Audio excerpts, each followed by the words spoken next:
ஒரு பண்பாட்டின் பயணம் சிந்து முதல் வைகை வரை புத்தகத்தின் திறனாய்வு 14வது வாரத்தில் இணைந்திருக்கும் அனைவருக்கும் வணக்கம். அடுத்ததாக அரசு செல்லையா அவர்களை வரவேற்புரை வழங்க அழைக்கிறோம். வணக்கம். உங்களை ஒரு பண்பாட்டு பயணத்தின் சிந்து முதல் வைகை வரை புத்தகத்தின் 14வது உரையியல் இன்று நடக்கிறது. இதில் 14 வாரம் நடந்தாலும் இன்று 12ஆம் இயல் பேச இருக்கிறார்கள். இதுல ஒரு சிறு மாற்றம். ஒரு பேச்சாளர் ஒரு இயல் ஒரு வாரம் என்று வந்தாலும் ஒரு இயலை மட்டும் 2 வாரங்கள் படித்தோம். அது மட்டும் இல்லாமல் 14ஆம் இயல் வன்னி மரம் ஏற்கனவே பேசப்பட்டுள்ளது. சில தவிர்க்க முடியாத காரணங்களால் இப்பொழுது 12ஆம் இயலை பேச இருக்கிறார்கள். அது இப்போ வன்னி நம்ம ஏற்கனவே பார்த்தோம். இந்த 12ஆம் இயல்னா சாப்டர், அத்தியாயம்னு சொல்லுவோம். இயல் 12ஆம் இயல் கொங்கு மற்றும் நகரத்தார் மரபுகளில் சிந்துவெளி சுவடுகள், அப்புறம் சிலம்பு, ஜல்லிக்கட்டு எல்லாம் தமிழகத்தை அடிப்படையாக கொண்டதுதான். இந்த மாதிரி சிந்துவெளி பண்பாட்டு புத்தகத்துல வன்னி, நகரத்தார், சில கொங்கு இது மாதிரிலாம் வருதே அப்படின்னு கேட்கிறவங்களும் இருக்கிறாங்க. என்ன சாதி பேரெல்லாம் வருது இருக்கிற மாதிரி. இப்போ மணி ஒரு ஆர்டிக்கல்ல பகிர்ந்திருந்தாரு, அதை பத்தி நம்ம பேசணும். அதாவது ஹரப்பா மொஹஞ்சதாரோ கட்டிட அமைப்புகள்ல 3700 ஆண்டுகளுக்கு முன்பாகவே அந்த கட்டடங்கள் அமைப்புகள் ஒரு பெரிய பொருளாதார ஏற்றத்தாழ்வு இல்லாமலும் அதே சமுதாய ஏற்றத்தாழ்வும் நிச்சயம் இருந்திருக்க போறதில்லை. அந்த மாதிரி வாழ்ந்த ஒரு சமுதாயம். அந்த சமுதாயத்துல ஏற்றத்தாழ்வு, மேல ஒருத்தர் கீழே ஒருத்தர், அது கீழே ஒருத்தர், அப்படி அடுக்குமுறை ஜாதி இருந்திருக்க வாய்ப்பே இல்லை. ஆக ஒரு தொழில் செய்பவர்கள் மற்ற தொழிலுக்கு மாறுவது, வணிகம் செய்பவர்கள் கட்டிடம் செய்வதற்கு மாறுவது, கட்டிடத்தில் விவசாயத்துக்கு மாறுவது, இது போல மாறும் பொழுது சாதி அடிப்படை கிடையாது. அது ஜீன்லயும் இல்லை, எந்த ஜீன்லயும் கொஞ்சம் உயர்வை கொடுக்கும் கொஞ்சம் தாழ்வு கொடுக்குங்கிற மாதிரி இல்லை. அந்த மாதிரி ஒரு மரபுல நம்ம வந்திருக்கோம். பண்பாட்டு சமத்துவ பண்பாட்டுல வந்திருக்கிறோம். நம்ம யாவரும் கேளிர் அப்படின்னு உலக மக்களே உறவாக கொண்டவர்கள், பிறப்புக்கும் எல்லா உயிருக்கும் என்ற பண்பாட்டை உள்வாங்கியவர்கள். நம்ம அதே மாதிரி பூம்புகார் நகரத்துல பல்மொழி தேயத்து மக்களோட இனிது உறவு கொண்ட ஒரு துறைமுகம் இருந்திருக்கு. இந்த மாதிரி எல்லாம் வாழ்ந்த மக்கள்கிட்ட ஒரு அடிப்படை ஜாதி வேற்றுமைகள்லாம் இடையில வந்ததுதான். அது இடையிலேயே போயிட்டு இருக்கு. இப்ப அமெரிக்காவிலெல்லாம் ஜாதினா என்னன்னே தெரியாம தலைமுறையெல்லாம் வளர்ந்து ரொம்ப மகிழ்ச்சிக்குரியது. இருந்தாலும் இந்த கட்டமைப்பு சிந்துவெளி நாகரிகத்திலிருந்து இது இப்பொழுது அந்த நகரத்தார், கொங்கு, இது மாதிரி சொல்தொடர்கள், அந்த அந்த அமைப்புகள் எப்படி, அதுக்கு தொடர்பு என்ன இருக்கு என்பதை பார்க்க இருக்கிறோம். இன்று உரையாற்ற இருக்கக்கூடிய சுபத்ரா சுரேஷ் அவர்கள் நமக்கு நன்றாக தெரிந்த அறிமுகமானவர்கள். அவர்கள் இணைப்புரை மிகச்சிறப்பாக வழங்கினார்கள். ஒரு உரை சுருக்கமும் கொடுத்திருக்கார்கள் என்று நினைக்கிறேன். நம்ம மாதிரி இப்ப 17 பேச்சாளர்களுமே தனித்துவமான சிறப்பு படைத்தவர்கள். அவங்க எல்லாத்துட்டையும் ஒரு காமனாலிட்டி என்னன்னா, பல துறைகளில் ஆர்வம் உள்ளவர்கள், அதை படிச்சுக்கிட்டே இருக்காங்க. அந்த வகையில மிகவும் சிறப்பு மிக்க ஒரு குழுமமாக இருக்கிறது. அந்த குழுமத்தின் 12வது இயல் உரை நிகழ்த்த சுபத்ரா சுரேஷ் என்று இருக்கிறார்கள். இந்த உரை கேட்க உங்கள் அனைவரையும் வருக வருக என்று வரவேற்கிறேன். வணக்கம். அஞ்சலி செலுத்திடலாம். மணி ஐயா. வணக்கம். இந்த தொடரில் இன்று நான் பேச இருப்பது மிகவும் வருந்தத்தக்க ஒரு செய்தியை பற்றி.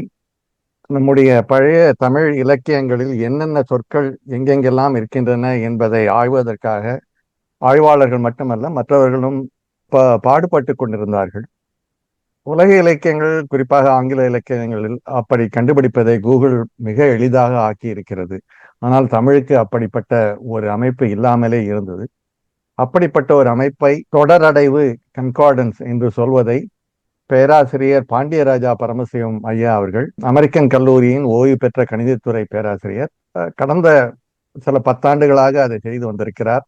அவருடைய செயலுக்கு மிகவும் உறுதுணையாக இருந்த அவருடைய மனைவியார் அவர்கள் சில நாட்களுக்கு முன்பு இறைவனடி சேர்ந்தார்கள் என்று அவர் மிகவும் வருத்தத்தோடு அறிவித்திருந்தார். திருமதி எஸ் வனஜா அவர்கள் மதுரை சௌராஷ்டிரா மேல்நிலைப் பள்ளியில் முன்னாள் முதுகலை ஆங்கில ஆசிரியராக இருந்து ஓய்வு பெற்றவர். அவருடைய துணை இல்லாமல் பேராசிரியர் பாண்டியராஜா அவர்களால் இவ்வளவு பெரிய சாதனையை செய்திருக்க முடியாது. அப்படிப்பட்ட ஒரு அருமையான மனிதர். அப்படிப்பட்ட அவருடைய மனைவி அவர்கள் இறந்தது அவரை தெரிந்தவர்கள், அவர்கள் இருவரையும் தெரிந்தவர்கள் எல்லோருக்கும் வருத்தத்தை கொடுத்திருக்கிறது. அவர்களுக்கு இந்த அமைப்பின் மூலம் ஒரு நிமிடம் நாம் அமைதியாக இருந்து அவர்களுக்கு மரியாதை செலுத்துமாறு உங்கள் அனைவரையும் வேண்டிக் கொள்கிறேன்.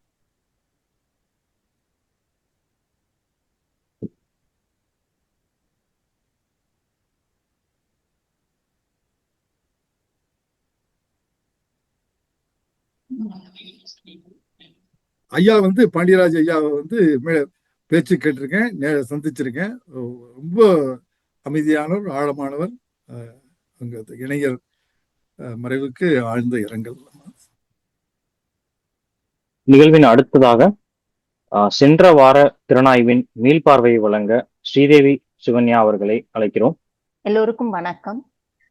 சென்ற வாரம் இயல் 14 வன்னியின் வேர்கள், இந்த இயலை திறனாய்வு செய்தவர் திருமதி ஸ்வர்ணா சூர்யா அவர்கள். அவர்கள் செய்த அந்த கடந்த வார இயலின் சுருக்கத்தை நாம் மீள்பார்வை இது.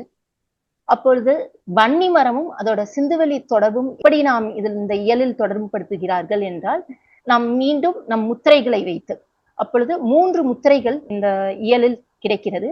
அதில் இந்த 3 மரங்கள், இந்த 3 மரங்களை பற்றி ஆய்வாளர் ஜெயக்குமார் ராமசாமி அவர்கள் அதில் எழுதும் போது அவர் இந்த 3 மரத்தில் ஒரு மரம் வன்னி என்று எழுதுகிறார். அந்த எந்த மரம் என்பதை நீங்கள் அந்த இயலில் தெரிந்து கொள்ளுங்கள், படித்து தெரிந்து கொள்ளுங்கள். இந்த மீதி 2ம் பல பெயர், கீனோர் அவரும் இதை ஒரு வன்னி என்று குறிப்பிடாமல் ஒரு மரம் என்று, அதாவது வளைந்து நெளிந்த ஒரு மரம் என்று குறிப்பிடுகிறார். பின்பு ஆய்வாளர் ஜெயக்குமார் அவர்கள் இதை பற்றி வன்னி என்று கூறி அதன் பின்பு இந்த புத்தகத்தில் அதை பற்றி விரிவாக கொடுத்திருக்கிறார் நம்முடைய ஆசிரியர். பின்பு ஸ்வர்ணா சூர்யா அவர்கள் தொல் தாவரவியல், அதாவது ஆர்கியோபாட்னி பற்றி, அதாவது ஸ்பெயின் நாட்டில் உள்ள ஒரு அறிஞருடைய சயின்டிபிக் பேப்பரை இதுல அவங்க சொன்னாங்க. அந்த பாட்னில எப்படி வன்னி மரத்தோடைய அந்த சார்கோல் ரெசிடியூ கிடைக்குது அப்படிங்கிறத பத்தி சொன்னாங்க. அதுக்கப்புறம் வன்னி மரத்தோடைய சமூக முக்கியத்துவத்தையும் பற்றியும் கூறினாங்க. அடுத்தது அவர்கள் இதை ஒரு உலகளாவிய பார்வையாக கொண்டு வந்தாங்க நம்மளுக்கு கொடுக்குறப்ப. அதுல முதல் இது என்ன சொன்னாங்க அப்படின்னா, இந்த வன்னி மரம் அப்படிங்கிறது இந்தியாவுக்கு மட்டும் கிடையாது, இதோட பிற ஜீனஸ் அது எங்கெங்க இருக்கு அப்படின்ட்டு நம்மளுக்கு ஒரு அழகான வரைபடம் மூலியமாக நம்மளுக்கு தெரிவித்தார்கள். அது மட்டும் இல்லாமல் இந்த மரம் யுஏஇல காஃப் மரம் என்று அழைக்கப்படுகிறது. அது மட்டும் இல்லாமல் இந்த மரம் ஏன் இது ஒரு வறண்ட பாலைவன பகுதியில் இதனால் இவ்வளவு செழுமையாக இருக்க முடிகிறது என்பதை பற்றியும், அதோடைய நிலத்தடி நீரை தேடி செல்லும் அந்த டேப் ரூட் சிஸ்டத்தை பற்றியும் கூறினார்கள். அடுத்தது அவர்கள் தத்துவ ரீதியாக உலக அச்சு, அதாவது ஆக்சஸ் முந்தியையும் மரங்களை பற்றி அவருடைய சொந்த கருத்துக்களை கூறினார்கள். பின்பு இந்த இயல் எதை பற்றி நாம் செல்கிறோம் ஆக நாம் இன்ஸ்கிரிப்ஷன்ஸ் பத்தி பார்த்தோம். அதுக்கப்புறம் இந்த இயல் எதை பற்றி அவர்கள் கூறினார்கள் என்றால், புராணம் மற்றும் சடங்குகள் பற்றி, எப்படி இந்த வன்னிமர சாட்சியாக, அதாவது ஒரு அசைக்க முடியாத சாட்சியாக இருக்கிறது, மேலும் அது ஒரு பாதுகாப்பரணாக, இதை பற்றி ராமாயணம் மகாபாரதத்தில் கூட அவர்கள் எப்படி தங்களுடைய ஆயுதங்களை சென்று அந்த வன்னி மரத்துக்கு கீழே வைக்கிறார்கள் என்பதை பற்றியும் அவர்கள் கூறினார்கள். ஒரு வாழ்வியல் சுழற்சியில், அதாவது பிறப்பு முதல் இறப்பு வரை எப்படி இந்த வன்னி மரத்தின் பட்டைகளை இவர்கள் பயன்படுத்துகிறார்கள், நாம் இன்றும் பயன்படுத்துகிறோம் என்று நாம் பார்த்தோம். அடுத்தது தமிழ் இலக்கிய சான்றுகளாக புறநானூறு மற்றும் பதிற்றுப்பத்தில் முக்கியமாக போர்க்கள காட்சிகளிலும் ஈமச் சடங்குகளும் இந்த வன்னி மரத்திற்கு பின்னாடி நடப்பதாக இலக்கிய சான்றுகள் கூறுகிறது. சிலப்பதிகாரத்தில் கண்ணகி அவர்கள் இந்த வன்னி மரத்தில் சென்று அங்கு சாட்சியை கேட்கிறார். மற்றும் மணிமேகலையில் இது ஒரு மன்றமாக, அதாவது மக்கள் கூடும் இடமாக வன்னி மரத்தை குறிப்பிடுகிறார்கள். வன்னி மரம் ஒரு அக்னி சாட்சியின் வேராக, அதாவது ஒரு நெருப்பை உருவாக்கும் ஒரு தொழில்நுட்பம் தெரிந்தவர்கள் இந்த வன்னி மரத்தை உபயோகப்படுத்தினார்கள். இந்த வன்னி சாட்சி என்பதுதான் பிற்காலத்தில் அக்னி சாட்சியாக மாற்றம் அடைகிறது என்று ஆசிரியர் கூறுகிறார். அடுத்தது நாம் இந்த எல்லா இலக்கிய சான்றுகள், புராண சடங்குகள் மற்றும் இடப்பெயர் ஆய்வு, அதாவது இடப்பெயர் ஆய்வுகள் தான் உறைந்த சாட்சிகளாக நமக்கு தென்படுகிறது. இதில் இந்தியா, பாகிஸ்தான், ஆப்கானிஸ்தான் மற்றும் இலங்கையில் எப்படி கொற்கை வஞ்சி தொண்டி ஒரு கிளஸ்டராக, ஒரு தொகுப்பாக கிடைக்கிறதோ அதே போல் வன்னி, அதாவது பல பெயர்கள் நாம் சென்ற படத்தில் பார்த்தோம். அவர்கள் குறிப்பிட்ட அந்த பல பெயர்களில் இந்த பன்னி, வன்னி, வாணி, சாமி, கேஜ்ரி, இது மாதிரி பல பெயர்கள் இன்றும் தொகுப்பாக, கிளஸ்டராக நம்மளுக்கு கிடைக்கிறது என்பதை கடந்த இயலில் விரிவாக ஸ்வர்ணா சூர்யா அவர்கள் மிக அருமையாக நமக்கு திறனாய்வு செய்து கொடுத்தார். எல்லோருக்கும் நன்றி, வணக்கம். மீள்பார்வை அளித்த ஸ்ரீதேவி சுகன்யா அவர்களுக்கு நன்றி. அடுத்ததாக இந்த வார திறனாய்வாளரை அறிமுகப்படுத்த ராஜ்முத்தரசன ஐயா அவர்களை அழைக்கிறேன். வணக்கம். திருமதி சுபத்ரா சுரேஷ் அவர்கள் விலங்கியல் துறையில் முதுகலை பட்டமும் எம்ஃபில் பட்டமும் பெற்றவர். தனது பணி வாழ்க்கையை உயிர் அணு மற்றும் மூலக்கூறு உயிரியல், செல் அண்ட் மாலிகுலர் பயாலஜி அடிப்படை அறிவியல் ஆராய்ச்சியில் தொடங்கி பின்னர் குடும்ப பொறுப்புகளை முழுமையாக ஏற்றுக்கொண்ட இல்லத் தலைவியாக ஆகிவிட்டார். இருப்பினும் சமூக பணி, கல்வி சேவை மற்றும் தமிழ் பண்பாட்டை பேணுவதில் தனது ஈடுபாட்டை தொடர்ந்து வளர்த்து வருகிறார். தற்போது அமெரிக்காவில் ஒஹாயோ மாநிலத்தில் சின்சினாட்டி நகரில் ஒரு பகுதியாக வயோமிங் என்ற ஊரில் வசித்து வருகிறார்.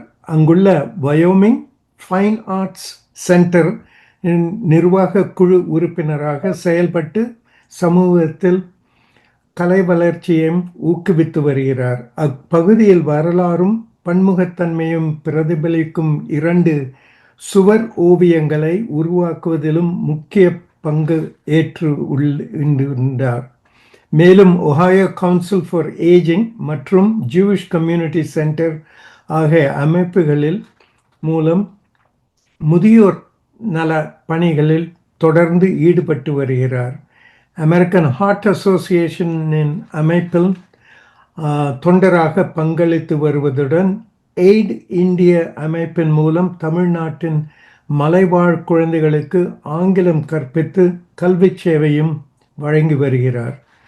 கடந்த 18 ஆண்டுகளாக கிரேட்டர் சின்சினாட்டி தமிழ் சங்கத்தில் வளர்ச்சியின் முக்கிய பங்காற்றி வருகிறார். சங்கத்தின் தலைவராக 2 முறை பணியாற்றியதுடன் தமிழ் பள்ளியின் முதல்வராகவும் தமிழ் ஆசிரியராகவும் பணியாற்றிய பின் தற்போது சங்கத்தின் நிர்வாக குழு உறுப்பினராக தொடர்ந்து செயல்பட்டு வருகிறார். இதுவரை தனி நூல் ஒன்றை வெளியிடாவிலும் சங்கமம் மற்றும் ஃபெட்னா மலர் இதழ்களில் 10க்கு மேற்பட்ட கட்டுரைகளை எழுதி வழங்கியுள்ளார். ஆர்வமிக்க பயணி, புகைப்பட கலைஞர் மற்றும் தமிழ் பண்பாட்டு ஆர்வலரான இவரின் தற்போதைய ஆய்வு ஆர்வம் தமிழ் சமணம், பக்தி இயக்கத்திற்கு முந்திய தமிழர் நாகரிகம், மேலும் தமிழர்களுக்கு பிற ஆசிய நகரங்களுக்கும் இடையிலான வரலாற்று மற்றும் பண்பாட்டு தொடர்புகளை ஆராய்வதில் குவித்துள்ளது. இவரை இன்றைய நிகழ்வின் சிறப்பு பேச்சாளராக அன்புடன் வரவேற்கிறோம். வாங்க சுபத்ரா. மிக்க நன்றி முத்தரசன் ஐயா. உங்கள் கொஞ்சம் தமிழ்ல என்னை அறிமுகப்படுத்தியதற்கு மிக்க மிக்க நன்றி. அனைவருக்கும் வணக்கம்.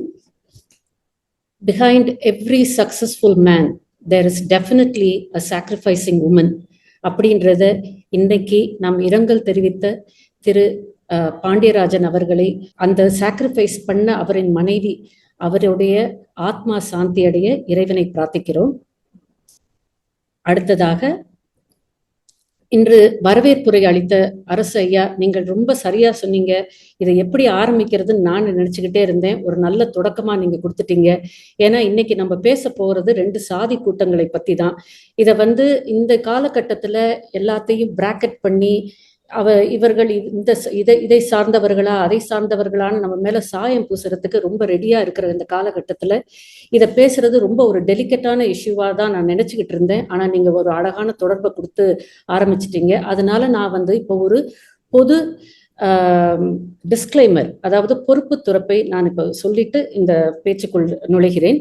அது என்ன பொறுப்பு துறப்புனாக்க, இந்த புத்தகத்தை படிப்பதற்கு, அதாவது சிந்து முதல் வைகை வரை இந்த பண்பாட்டு நூலை படிப்பதற்கு ஒரு மிக முக்கியமான தகுதி வேண்டும். அது என்ன தகுதினாக்க, ஒரு கழுகு பார்வையுடன் பார்க்கும் தகுதி. கீழே வெறும் லேண்ட் மட்டும்தான் உங்க கண்ணுக்கு தெரியணும், நிலப்பரப்பு மட்டும்தான் தெரியணும். அதுல இருக்கிற இந்த நாடா அந்த நாடா, இந்த தேசமா அந்த தேசமா, வட இந்தியாவா தெற்கிந்தியாவான்னு ஒன்றும் தெரியக்கூடாது. இதுல ஒரே ஒரு மையப்புள்ளி சிந்துவெளி நாகரிகம், அது மட்டும்தான் தெரியணும். அதிலிருந்து வரும் கதைகள், தரவுகள், மீள் நினைவுகள் அனைத்தையும் அப்புறம் உங்க போக்குல நீங்க பாட்டுக்கு அதை பரவ விடணும். அப்பதான் இந்த புத்தகத்தின் அழகியலும் இதில் சொல்லப்பட்டிருக்கும் கருத்துகளின் அழகியலும் எல்லாத்துக்கும் புலனாகும், நமக்குமே அது புரிப்படும். அதை விட்டுட்டு இதை சொன்னாரா அதை சொன்னாரா, இங்கிருந்த அங்கேயா அங்கேயா, இந்த இந்த இந்த சாதியை பத்தி இந்த சாதி தான் பெருமையான சாதின்னு சொன்னாரா அப்படின்னு அந்த ஆய்வுக்குள்ளார போனோம்னாக்க இந்த புத்தகத்தை மூடி தனியா வச்சிடணும். இந்த பொறுப்பு துறப்பை சொல்லிவிட்டு இன்றைய பேச்சுக்குள் நான் நுழைகிறேன். இந்த புத்தகத்தில் 17 இயல்கள்.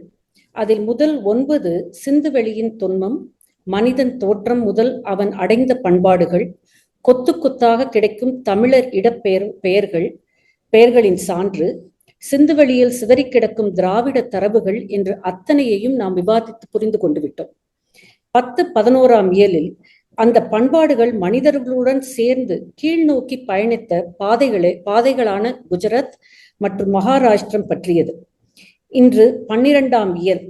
இந்த 12 முதல் 17 அதுல இந்த தொப்புள் கொடி உறவை, அதாவது சிந்துவெளி நாகரிகத்துக்கும் தென்புலத்திற்கும் உள்ள தொப்புள் கொடி உறவை மிகவும் துல்லியமாக விரித்து காட்டும் இயல்களாக நான் பார்க்கிறேன்.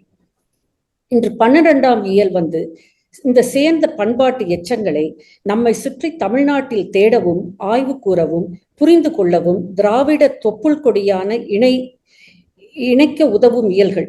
இதில் இன்று இந்த தரவுகளை உரசி பார்க்கும் கல்லாக எடுத்து கொண்டிருப்பது 2 சமூகங்கள்.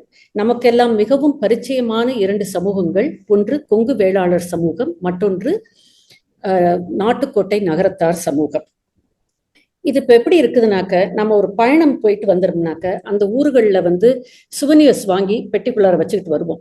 அதை எடுத்துட்டு நம்ம வீட்டுக்கு இனிமே நமக்குள்ளார ஒரு திறந்து பார்க்குறப்ப ஒரு உற்சாகமும் மகிழ்ச்சியும் இருக்கும். இவ்வளவு அழகான பொருட்களை அங்கிருந்து எடுத்துட்டு வந்திருக்கோமே, இதை நம்ம வீட்டுல எங்க வச்சு அலங்கரிப்போம், எந்த இடத்துல மாட்டுவோம் அப்படின்ற ஒரு உற்சாகம், ஒரு மகிழ்ச்சி இருக்கும். அந்த நிலையில தான் இன்னைக்கு நான் இருக்கிறேன். ஏன்னா இப்ப தரவுகள் எல்லாம் அங்கிருந்து அள்ளிக்கிட்டு வந்திருக்கோம். அதை நம்ம வீட்டுக்கு கொண்டு வந்தாச்சு. போன வாரம் வன்னி மரத்தை பத்தி அந்த தரவுகளை கொண்டு நம்ம பார்த்தோம். அதுக்கு முந்தின வாரம் தாய் தெய்வ வழிபாடு. இன்றைக்கு 2 சமூகங்கள், மிகவும் தொன்மையான சமூகங்கள். இதை உரசி பார்க்கும் கல்லாக வைத்து இந்த சிந்துவெளியில் நாம் பெற்ற தரவுகளை நாம் இந்த சமூகத்தின் மூலம் எப்படி தமிழ்நாட்டில் பரவி கிடக்கிறதுன்றத நம்ம பார்க்கலாம். இந்த 2 சமூகங்களில் இருக்க ஒற்றுமையை நம்ம பார்க்கலாம். கொங்கு வேளாளர் கொங்கு நாட்டில் இருக்கிறார்கள். நாட்டுக்கோட்டை நகரத்தார் இருக்கும் இடப்பகுதிக்கு செட்டிநாடு என்று பெயர். கொங்கு நாடு தமிழ்நாட்டின் மேற்கு பிரதேசத்தில் இருக்கிறது. செட்டிநாடு தென்கிழக்கு பகுதியில் இருக்கிறது. இரண்டும் ரொம்ப தொன்மையான பழமையான சமூகங்கள்.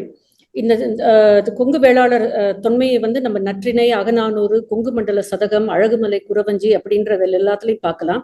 நாட்டுக்கோட்டை நகரத்தாருக்கு நம்ம சொல்லவே வேணாம். சிலப்பதிகாரமே ஒரு பெரிய ஒரு தரவு சொல்லுது அதை பத்தி, நாட்டுக்கோட்டை நகரத்தாரோட அது சிறப்புகளை பத்தி. அதே போல பட்டினைப்பாலை, புறநானூறு, கல்வெட்டுகள், செப்பேடுகள் எல்லாத்துலயுமே அவங்க வரலாறும் பொதிக்கப்பட்டிருக்கு. கொங்கு வேளாளர் வேளாண்மை, வேளாண்மை, அதற்கு சம்பந்தப்பட்ட நீர் மேலாண்மை, கால்நடை பராமரிப்பு, இதில் ரொம்ப சிறப்பு பெற்ற ஒரு மேலோங்கி இருக்கும் ஒரு சமூகம்.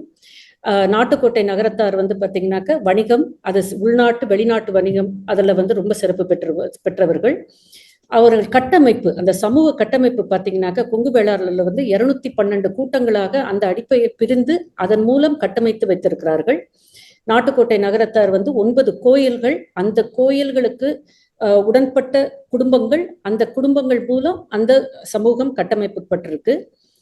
2 சமூகத்திலையும் பார்த்தீங்கன்னா தாய் தெய்வ வழிபாடு இருக்கு, முன்னோர் வழிபாடு இருக்குது, அதற்கான சடங்குகள்லாம் வேற இருக்குது.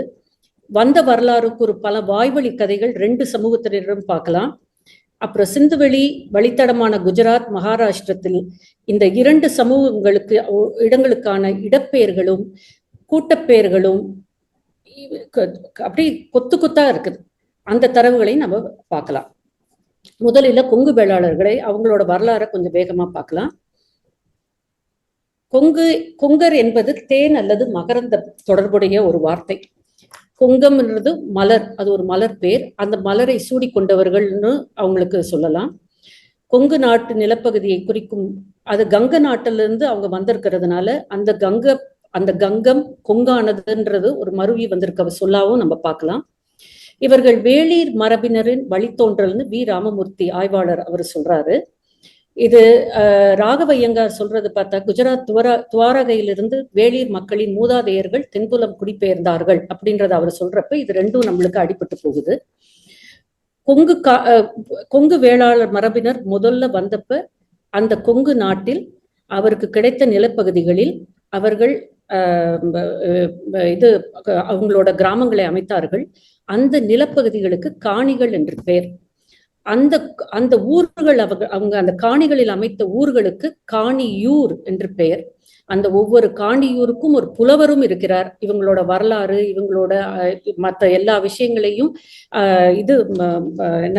டாக்குமெண்ட் பண்றதுக்கான புலவர்களும் இருக்கிறார்கள். அவர்களை காணியூர் புலவர்கள் என்று கூறுவார்கள். அந்த மாதிரி பாத்தீங்கன்னா 24 நிலப்பிரிவுகள் அந்த மாதிரி காணியூர்கள் இருக்குது. அந்த சமூகத்திலே பாத்தீங்கன்னாக்க கொங்கு கூட்டங்கள் 142 கூட்டங்கள், இதுதான் முதன்மையான கூட்டங்கள். ஆனால் புலவர் ராசு அவர் தொகுத்திருக்கும் புத்தகமான கொங்கு வேளாளர் வரலாறுன்ற புத்தகத்துல 214 பேர்களை பட்டியலிடுகிறார்.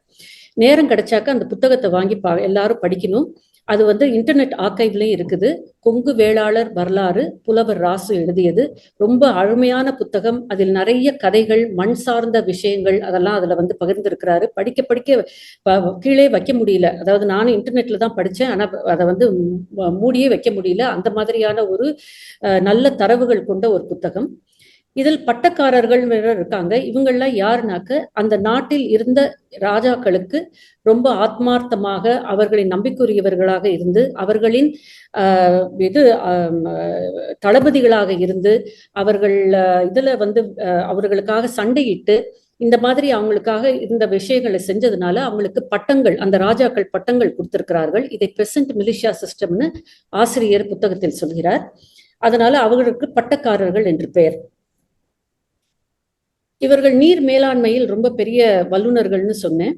இந்த நீர் மேலாண்மை பார்த்தீங்கன்னாக்க அப்படியே நம்ம ஈரான் ஆசிரியர் புஸ்தகத்துல சொல்லியிருக்கிறது கனாட் சிஸ்டம்ன்றது. இது பார்த்தீங்கன்னாக்க பழைய பர்ஷியா, அதாவது இன்றைய ஈரான் ஈராக் பகுதிகளில் இன்னமும் ஒரு இரிகேஷன் சிஸ்டம், ஒரு சிறந்த இரிகேஷன் சிஸ்டமாக இருக்குது. இது எப்படின்னாக்க மலைகளில் தேங்கி இருக்கும் தண்ணி, அதுக்கு பூமிக்குள் இருக்கும் தண்ணீரை ஒரு நிலத்தடியில ஒரு அண்டர் கிரவுண்ட் டனல்ஸ் அதை அமைத்து அதன் வழியா அந்த தண்ணீர் எல்லாம் சேர்த்து சேகரிச்சு அப்புறம் பயிருக்கு உபயோகித்திருக்கிறார்கள்.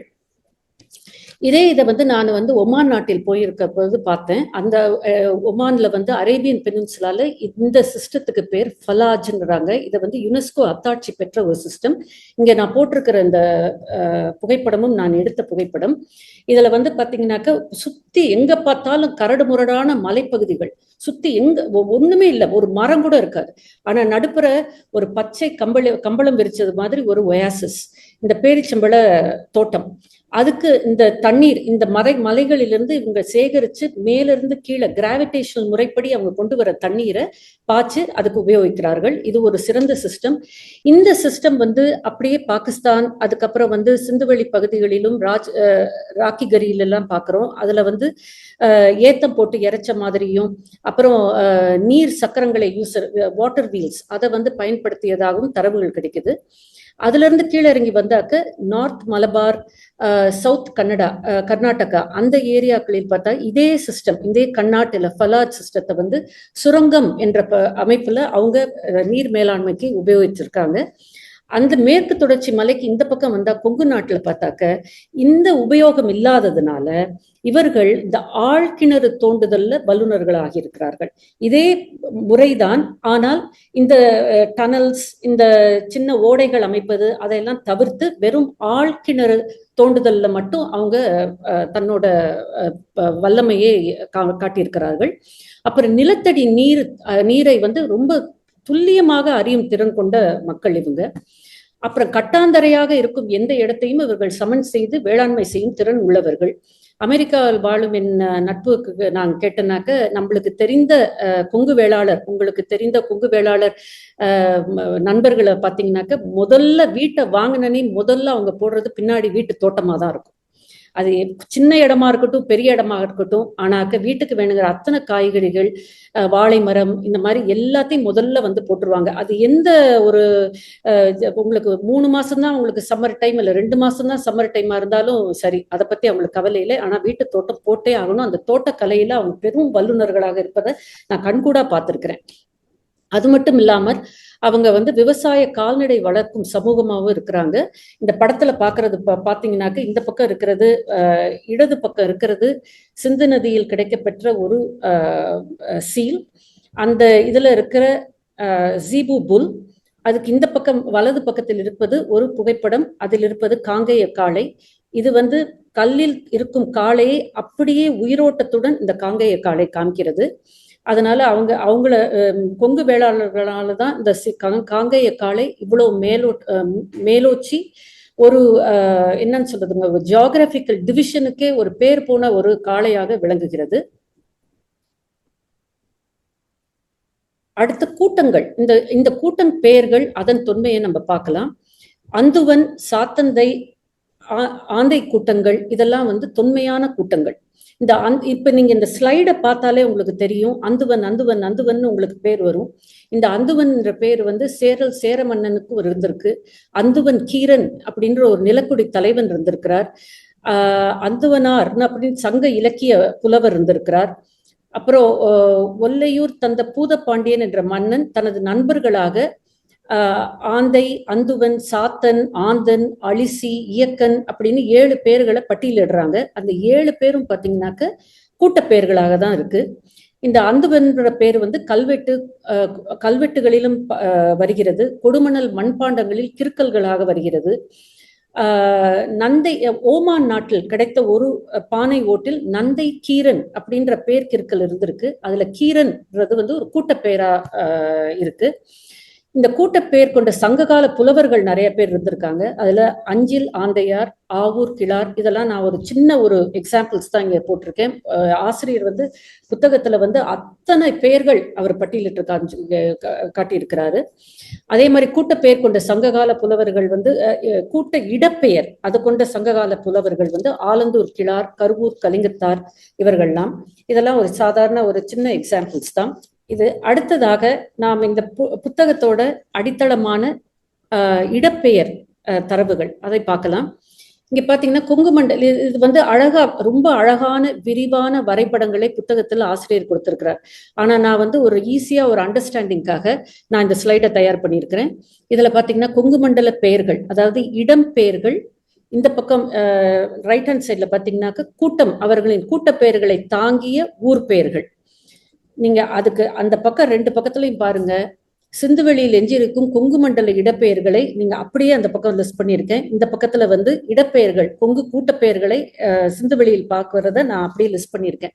இதை நான் வந்து இந்த பேரை தான் எடுக்கணும், இதுக்கு இதுதான் இணை அப்படின்லாம் நான் ஒண்ணுமே எடுக்கல. ரேண்டமா நானா சூஸ் பண்ணிட்டு அப்படியே போட்டேன். அதை அப்படியே பாத்தீங்கன்னா அதுக்கு ஏத்த பெயர்கள், ஒத்த பெயர்கள் சிந்துவெளியில் அப்படியே கொட்டி கிடக்குது. இப்ப நீங்களே பார்க்கலாம், கூட்ட பெயர்கள்ல காடையூர், தோடூர், காரை, மயிலம், அதுக்கு ஏத்த ஒத்த பெயர்கள் சிந்துவெளியில் காடை, தோடா, காரை, மயிலம் அப்படின்லாம் நீங்க பாக்குறீங்க. அதே மாதிரி இடப்பெயர்கள் பாத்தீங்கன்னா அத்தாணி, கல்யாணி, கோக்கலை அந்த மாதிரி இருக்கு. அது நீங்க சிந்துவெளியில் எஞ்சி இருக்கும் கொங்கு மண்டல இடப்பெயர்கள் பாத்தீங்கன்னாக்கா அதானி, கல்யாண், கோக்கலியா, கோக்கையில், நவன் இப்படின்னு எல்லாமே இருக்கிறத பாக்குறோம். இந்த கொத்து கொத்தாக இந்த இடப்பெயர்கள் இருப்பதே ஒரு பெரிய தரவு. அது இவர்கள் வந்து எங்கோ ஒரு காலத்தில் அங்கிருந்து புலம்பெயர்ந்து வந்த மூதாதையர்களின் வழி வந்தவர்கள் என்பதை ரொம்ப கிளியரா இந்த இது காமிக்குது, இந்த தரவு காமிக்குது. இவர்களின் தொன்மம் 2000 ஆண்டுகளுக்கு மேலாக இருக்கிறதுனால இது இப்ப அப்ப ஆனதில்லை. இவர்கள் மூதாதையர்கள் எப்பயோ வந்திருக்கலாம்.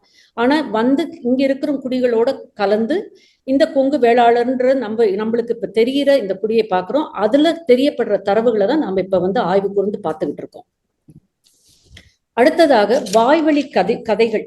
அது வந்து ரொம்ப முக்கியம். ஒரு புலப்பெயர்ந்த ஒரு சமூகம், அதுவும் தொன்மையான சமூகம்னு பார்த்தா அவங்க கிட்ட நிறைய வாய்மொழி கதைகள் இருக்கும். அது மூலதான் அவங்கள வந்த வரலாறு, அவர்கள் பட்ட இடர்கள், அதையெல்லாம் தக்க வைக்கிறார்கள். அதை அடுத்தடுத்த தலைமுறைக்கும் கடத்தி செல்கிறார்கள். இது வந்து இங்கேன்னு இல்லை, உலகளாவிய எல்லா புலம்பெயர்ந்த சமூகங்கள்லையும் பார்த்தாக்க, தொன்மையான சமூகங்கள்ல பார்த்தாக்க ரொம்ப அழகா கிளியரா இருக்கும். அதுல ஒண்ணு மேற்கோள் காட்டணும்னாக்க, இந்த ஜூயிஷ் சமூகத்தை பார்த்தீங்கன்னாக்க, அவங்க வருஷத்துல அவங்க செலிப்ரேட் பண்ற எல்லா செலிப்ரேஷன்ஸ்லயும் ஒரு ரிலிஜியஸ் ஆஸ்பெக்ட் இருக்கும். அப்புறம் அவங்க படைக்கிற அந்த உணவுப் பொருட்கள் அதெல்லாம் ஒரு பக்கம் இருக்கும். ஆனா அதோட சேர்ந்து அவங்க முன்னோர்கள் பட்ட ஒரு அவலம், அவர்கள் கடந்து வந்த பாதை, எங்கிருந்து எங்க வந்தாங்க அப்படின்ற அந்த கல்ச்சரல் ஆஸ்பெக்ட் எல்லா செலிப்ரேஷன்ஸ்லயும் ஒன்னா இருக்கும். ஒரு உதாரணத்துக்கு சொல்றேன், பாஸ்ஓவர்னு ஒண்ணு செலிப்ரேட் பண்ணுவாங்க. அந்த பாஸ்ஓவர்ல பார்த்தா அவங்க எகிப்தியர்களிடமிருந்து சுதந்திரம் பெற்ற அந்த கதையை தான் அந்த பாஸ்ஓவரில் கொண்டாடுவார்கள். ஆனால் அதுக்கு அடுத்ததே இன்னொரு செலிப்ரேஷன் வரும், அது பேரு சுக்கோத்துன்ட்டு. அந்த சுக்கோத்துல பார்த்தாக்க எதை செலிப்ரேட் பண்ணுவாங்கன்னாக்க, அவங்க அந்த எகிப்திலிருந்து பாலைவனத்தில் வந்து 40 வருடங்களாக அலைந்து திரிந்து அந்த பாலைவனத்தில் கிடைத்த சின்ன சின்ன பொருட்கள், மரக்கட்டைகள், இதை வைத்து சின்ன சின்ன வீடுகள், ஒரு செட்டில்மெண்ட் மாதிரி பண்ணி அதுல வந்து இருந்து ஒவ்வொரு இடத்துல இருந்து புலம்பெயர்ந்து கடைசியாக இஸ்ரேலுக்கு வந்து அந்த கதையை வந்து முன்னிறுத்தி அந்த சுக்கோத்தை கொண்டாடுவாங்க. அதனால அப்ப அவங்க இருக்கிற பகுதிக்கு போனீங்கன்னாக்க வெளியில கடையில போய் எந்த பொருளையும் வாங்க மாட்டாங்க. வீட்டுல கிடக்கிற அட்டை, உடஞ்சு போன மரத்துண்டு, இந்த மாதிரி இந்த பொருட்களையா வச்சு ஒரு மேக் ஷிஃப்ட் ஒரு கேபின் மாதிரி வீட்டுக்கு வெளியே செஞ்சு 3 இரவுகள் அந்த வீட்டுல இருக்கிற ஆண் மக்கள், அது தகப்பனார், தாத்தா, இல்ல பேரன், பேத்தி, பேரன்கள், இந்த மாதிரி அவங்க வந்து 3 ராத்திரிகள் அந்த அவங்க கட்டி இருக்கிற அந்த செட்டில்மெண்ட்ல தான் படுத்து தூங்குவாங்க. அதை எதற்குனாக்க அவங்க எப்படி கஷ்டப்பட்டு அந்த 40 வருடங்கள் அந்த பாலைவனத்துல அலைந்து திரிந்தார்கள் என்பதை மறக்காமல் இருப்பதற்காக அதை இன்றும் அதை கடைபிடிக்கிறாங்க. அதே போல் இந்த 2 சமூகங்களிடமும் பல கதைகள், பல சடங்குகள், அவர்கள் வந்த வரலாறை கூறும் சடங்குகள், அவர்களுக்கு நடந்த அவலங்களை கட்டிக்காக்கும் சடங்குகளாக நிறைய புதிந்திருக்கு. அதுல மேலோட்டமா நான் 4-5 எக்ஸாம்பிளை காமிக்கிறேன். அண்ணன்மார் கதை, இது நம்மளுக்கு எல்லாம் தெரியும், பொன்னர் சங்கர் கதை. இதுல வந்து வேட்டுவருக்கும் வேளாளருக்கும் நடந்த போர், நடுகள் வழிபாடு, அதெல்லாம் வந்து தெளிவா தெரியுது. இந்த வேட்டுவருக்கும் வேளாளருக்கும் நடந்த உரசலை பத்தி ஆசிரியரும் நம்ம புத்தகத்துல கூறியிருக்கிறாரு. என்னன்னாக்க, இவர்கள் வெளியிலிருந்து புலம்பெயர் வந்ததுனால அங்க இருந்த சேர மன்னன் இவர்களுக்கு இடம் தருகிறார். நீங்கள் இந்த இடத்துல ஊர்ல இருந்துக்கங்க, இந்த இடத்துல வேளாண்மை பண்ணிக்கங்க அப்படின்னு இருக்கிறாங்க. இந்த வேட்டுவர் குலம் பாத்தீங்கன்னாக்கா அவங்க காடு சார்ந்த அந்த இதுல வேட்டையாடி பிழைப்பவர்கள். ஆனா இவர்கள் வேளாண்மை செய்ய வந்த இவர்கள் வேளாளர்கள் அந்த காடுகளை அழித்துதான் அவர்கள் நிலமா ஆக்கியிருக்கணும். அதுவே ஒரு பெரிய மைனஸ். அப்புறம் இவங்களோட வேளாண்மை திறன் மேல ஓங்க ஓங்க அரசருக்கு இவர்கள் மேல் ஒரு சாஃப்ட் கார்னர் வந்துருது. அதை பார்த்தனே வேடர்களுக்காக தாங்க முடியல. என்னங்க இது, எங்களை விட்டுட்டு நீங்க அவங்க மேல இப்ப ரொம்ப நீங்க இறக்கம் காட்டுறீங்க அப்படின்ற மாதிரி போய் அவங்க போய் அரசர்கிட்ட முறையிடுறாங்க. அப்ப அரசர் வந்து இல்ல இல்ல, உங்களை நீங்க வேணாக்க நீங்களும் வந்து வேட்டுவ கவுண்டர்கள் என்று அவர்களுக்கு கொடுத்த அதே இந்த அடைப்பெயரை நீங்களும் எடுத்துக்கங்க அப்படின்னு சொல்லி இவங்களுக்கு கொடுக்குறாங்க. அவங்க சரி அப்படின்னு ஏத்துக்கிறாங்க அவங்க. இருப்பினும் அவர்களுக்குள்ள ஒரு சின்ன ஒரு மனத்தாங்கல் இருந்து கொண்டே இருக்கிறது. அது இன்றளவும் ஒரு சடங்கில் அதுல வந்து ஒரு ஒரு பாட்டாக பாடுகிறார்கள் அந்த வேட்டுவ கவுண்டர்கள். என்ன அந்த பாட்டுல வந்து என்ன சொல்றாங்கன்னாக்க, வடக்கிருந்து வந்தவரை மதித்தவரை மந்திரராய் தடக்கிரி சூழ் உலகமதில் தனிக்காணி தந்தளித்தல் எங்கள் குலத்தவர் தமக்கு இழிவாகும் அப்படின்னு சொல்லிட்டு இன்னைக்கு வரைக்கும் மறக்காம அந்த பாட்டா பாடி வேளாளர்களுக்கு நீங்க ஒரு மேலிடத்தை கொடுத்துட்டீங்க அப்படின்னு சொல்லியும், அப்ப வேளாளர்கள் இருக்கும் விளைநிலை நிலத்துக்குள் இந்த வேட்டுவர்கள் போய் வேணும்னே போய் இறங்குவாங்களாம் உள்ளார. ஏன்னாக்க இது எங்க நிலம், அது வந்து உங்ககிட்ட கொடுத்துருக்காங்க அப்படின்னு சொல்லிட்டு அது வந்து ஒரு அழகான ஒரு அழகியல் ஆயிடுச்சு. இது ஒரு குறிப்பாயிடுச்சு. இருப்பினும் அந்த கடந்த காலத்தில் நடந்த அந்த இதை மறக்காம இருக்கிறதுக்கான ஒரு நிகழ்வாகவும் அதை வச்சிருக்காங்க. அதே மாதிரி கன்னிமார் பூசை, அந்த மரபு வந்து வேளாளர்கள் கொங்கு வேளாளர் சமூகத்தில் ரொம்ப பரவி இருக்கு. இந்த கன்னிமார் இதை வந்து தெரிஞ்சுக்கணும்னாக்க, 2 கான்ஸ்டலேஷன், அதாவது நட்சத்திர கூட்டம். ஒண்ணு வந்து பிளேடிஸ், இன்னொன்னு வந்து எர்சா மேஜர். இந்த பிளேடிஸ்ல 7 நட்சத்திரம், அந்த எர்சா மேஜர்லயும் 7 நட்சத்திரம். அதை தான் நம்ம வந்து இந்த பிளேடிஸை வந்து சப்த கன்னிகள் அப்படின்னு சொல்றோம். அந்த எர்சா மேஜரை வந்து சப்த ரிஷிகள் அப்படின்னு நம்ம சொல்றோம். இந்த பிளேடிஸ்ல இந்த நட்சத்திர கூட்டம் பாத்தீங்கன்னாக்க ஒரு 2500 ஆண்டுகளுக்கு முன் தான் கண்ணுக்கு புலப்பட்டு இருக்கு. அதாவது அந்த லைட் இயர்ஸ்ன்னு சொல்றாங்கல்ல, அதுல இருந்து வந்து 2500 ஆண்டுகளுக்கு முன்னுதான் அது பட்டு இருக்கு. அதனால பாத்தீங்கன்னா உலகளாவிய எல்லா சமூகங்கள், பழைய தொன்மமான சமூகங்கள், இந்த நியூசிலாந்து மாவோரிஸ், அப்புறம் இருந்த நேட்டிவ் அமெரிக்கன்ஸ், இந்த மாதிரி பழைய தொன்மமான சமூகங்கள் எல்லாரும் இதை குறிப்பெடுத்து அதுல ஏதோ ஒரு விதத்துல அவங்களோட கல்ச்சுரல் இதுல வந்து அதை இணைச்சிருக்காங்க. இந்த கான்ஸ்டலேஷன்ஸ், 2 கான்ஸ்டலேஷன்ஸ். அந்த மாதிரி இந்த கீழே வந்து ஒரு சீல் இருக்கு இந்த படம். இதுல பாத்தீங்கன்னாக்க 7 கன்னிகள் போட்டிருக்கோம். அதுக்குன்னு உடனே கன்னிமார் பூசையை வந்து முகஞ்சதாரோல ஹரப்பாலையும் பண்ணாங்கன்னு நான் சொல்ல வரல. இது வந்து அவர்கள் பார்த்து அவர்கள் புரிந்து கொண்ட அந்த அஸ்ட்ராலஜி ஒரு அந்த ஆஸ்ட்ரோபிசிக்ஸை வந்து அவங்க இங்க குறிப்பெடுத்திருக்கிறாங்கன்னு தான் நான் எடுத்துக்குவேன். ஏன்னா அந்த காலத்துல வந்து மதம் இல்லை, இதெல்லாம் வந்து கொண்டு வந்து இதுலயும் சேர்க்கல, அவங்க வந்து ஒரு வழிபாட்டு முறையிலையும் சேர்க்கல. ஆனா இந்த நட்சத்திர கூட்டம் அவங்களுக்கு வெகு உறுதுணையாகவும் உதவிகளையும் பலவும் செஞ்சிருக்க கூடும். இவங்க வந்து கால கணிப்புக்கு, அப்புறம் வந்து இது டைரக்ஷன் பாக்குறதுக்கு அப்படிலாம் இருக்கும். அதனாலதான் அதை வந்து முக்கியத்துவம் கொடுத்து அவங்க வந்து அந்த இதுல பொறிச்சிருக்காங்க. ஆனா இன்னைக்கு காலகட்டத்துல இவர்களை நாம் கன்னிமார்களாக கருதி சப்த கன்னி மார்கள்னு வச்சு கோயில்கள்ல வச்சு நம்ம சாமி கும்பிடுறோம். இதுல இந்த சப்த கன்னிகள்லையும் பார்த்தாக்க ஒரு நட்சத்திரம், அந்த 7 அந்த கூட்டத்துல 6 நட்சத்திரம் ஒரே கூட்டமாக இருக்கிறது. அந்த 7வது நட்சத்திரம் மட்டும் கொஞ்சம் தள்ளி இந்த எர்சா மேஜர், அந்த சப்த ரிஷிகள்னு சொல்றோமே அந்த கூட்டத்தோட பக்கத்துல இருக்குது. அந்த தள்ளி இருக்கிற அந்த ஒரு நட்சத்திரம் தான் நம்ம அருந்ததின்னு சொல்றோம். அந்த அவரோட அந்த 7 சப்த ரிஷிகள்ல கடைசியா இருக்கிற அந்த நட்சத்திரம் வசிஷ்டராகவும் அவரின் அருமை மனைவி அருந்ததியாகவும் அந்த நட்சத்திரத்தை நம்ம சொல்றோம். அததான் நம்ம அம்மி மிதித்து அருந்ததி பாக்குறது. ஏன்னா அந்த நட்சத்திரம் போல கணவனுக்கு துணையாக, கணவனை விட்டு அகலாமல் கற்புடன் இருக்க வேண்டும் என்ற அந்த ஒரு காரணத்திற்காக தான் அருந்ததியை பாருங்கள்னு சொல்றாங்க.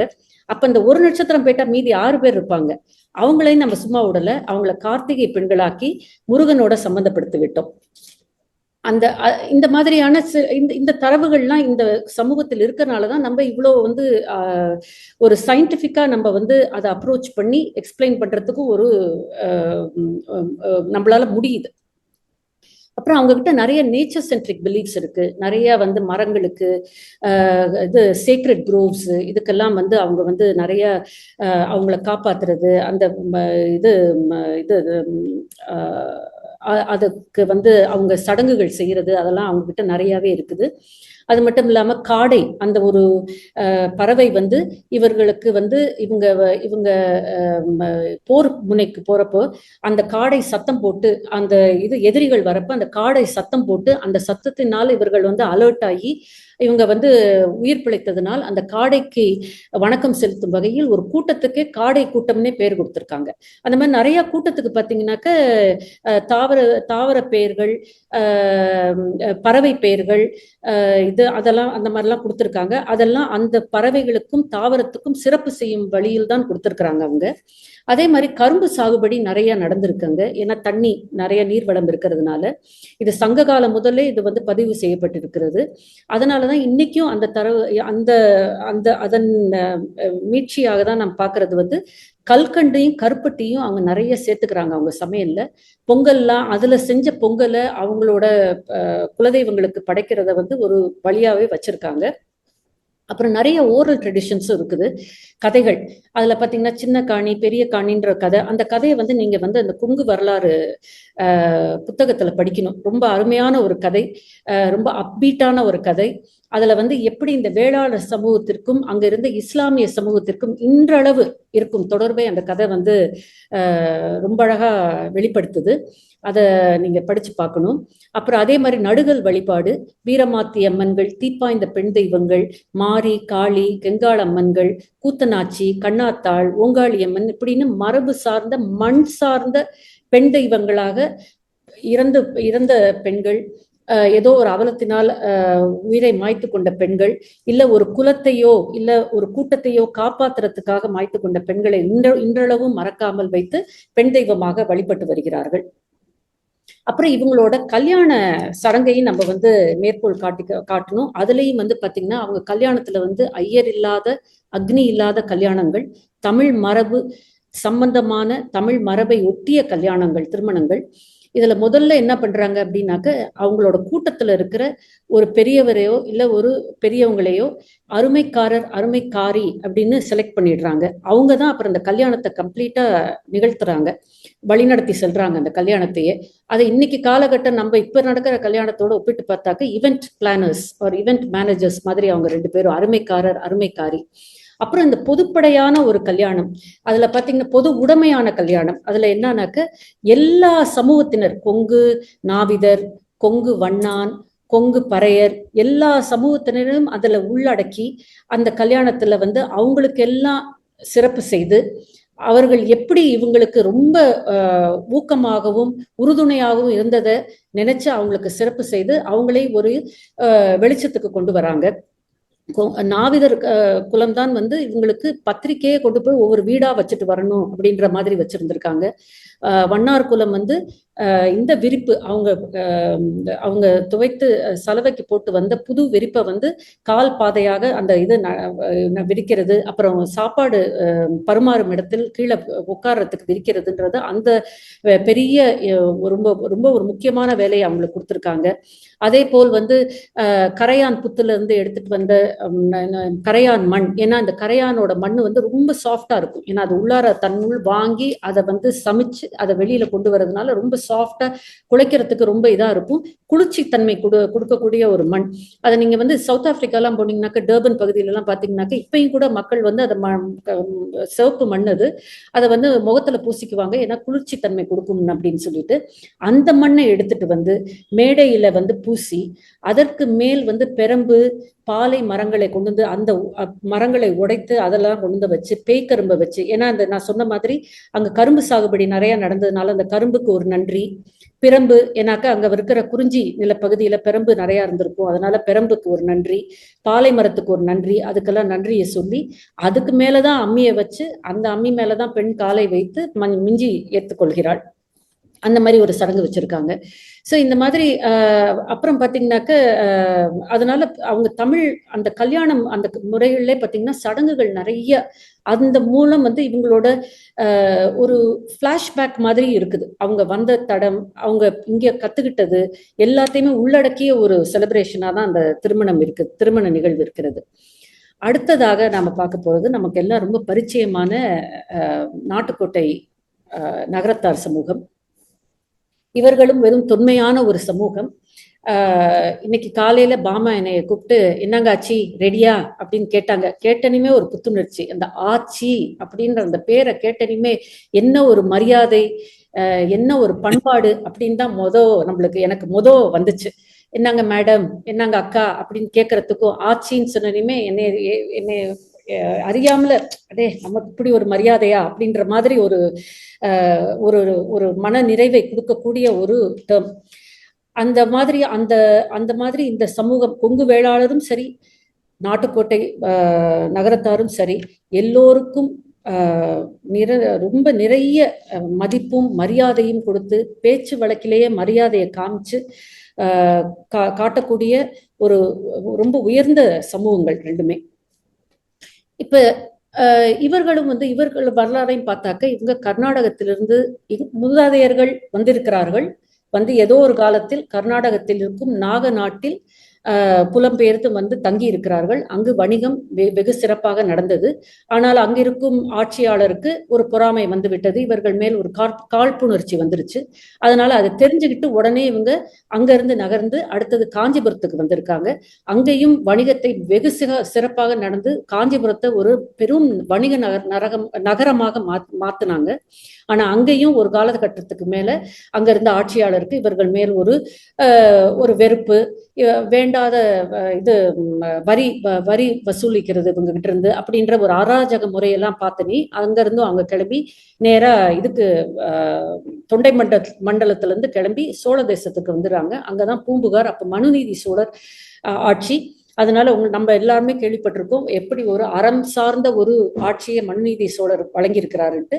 அதனால இவர்களுக்கு எடுக்க இடம் 3 தெருக்களை கொடுத்து பூம்புகார் நகரில் அவருக்கு வேணுங்கிற எல்லா சிறப்புகளையும் செய்து அவர்களுக்கும் நிறைய இது கொடுத்திருக்காரு. அதாவது உங்க வீட்டுல நீங்க இந்த கொடியை வைத்துக் கொள்ளலாம், வீட்டுக்கு வெளியில இந்த எம்பலம் போட்டுக் கொள்ளலாம் அப்படின்லாம் நிறைய சலுகைகள் கொடுத்திருக்கிறாரு.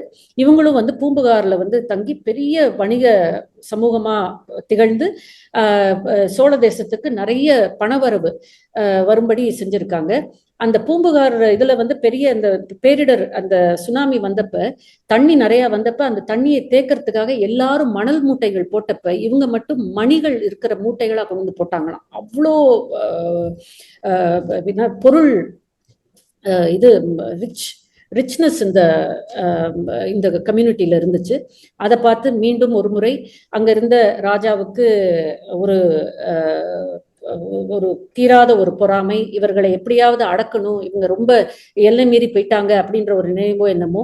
அதனால இவர்களுக்கு திருப்பி இவர்களுக்கு வேண்டாத தொல்லைகள்லாம் தந்ததுனால அங்கிருந்து கிளம்பி அவங்க பாண்டிய நாட்டு பாண்டிய தேசத்தில் இந்த சுனாமி வேற ஏற்பட்டதுனால எங்களுக்கு கடல் புறத்தில் இடம் வேண்டாம், நிலம் சூழ், அதாவது லேண்ட்லாக்ட் ஏரியாவை எங்களுக்கு வேணும்னு கேட்டு அந்த பாண்டிய மன்னனும் இவர்களுக்கு ஒரு கோயில், இளையாத்தங்குடி கோயிலும் அதை சுற்றியுள்ள நிலத்தையும் கொடுத்து இதுல நீங்கள் இருந்து கொள்ளுங்கள்னு சொல்லி கொடுக்குறாங்க.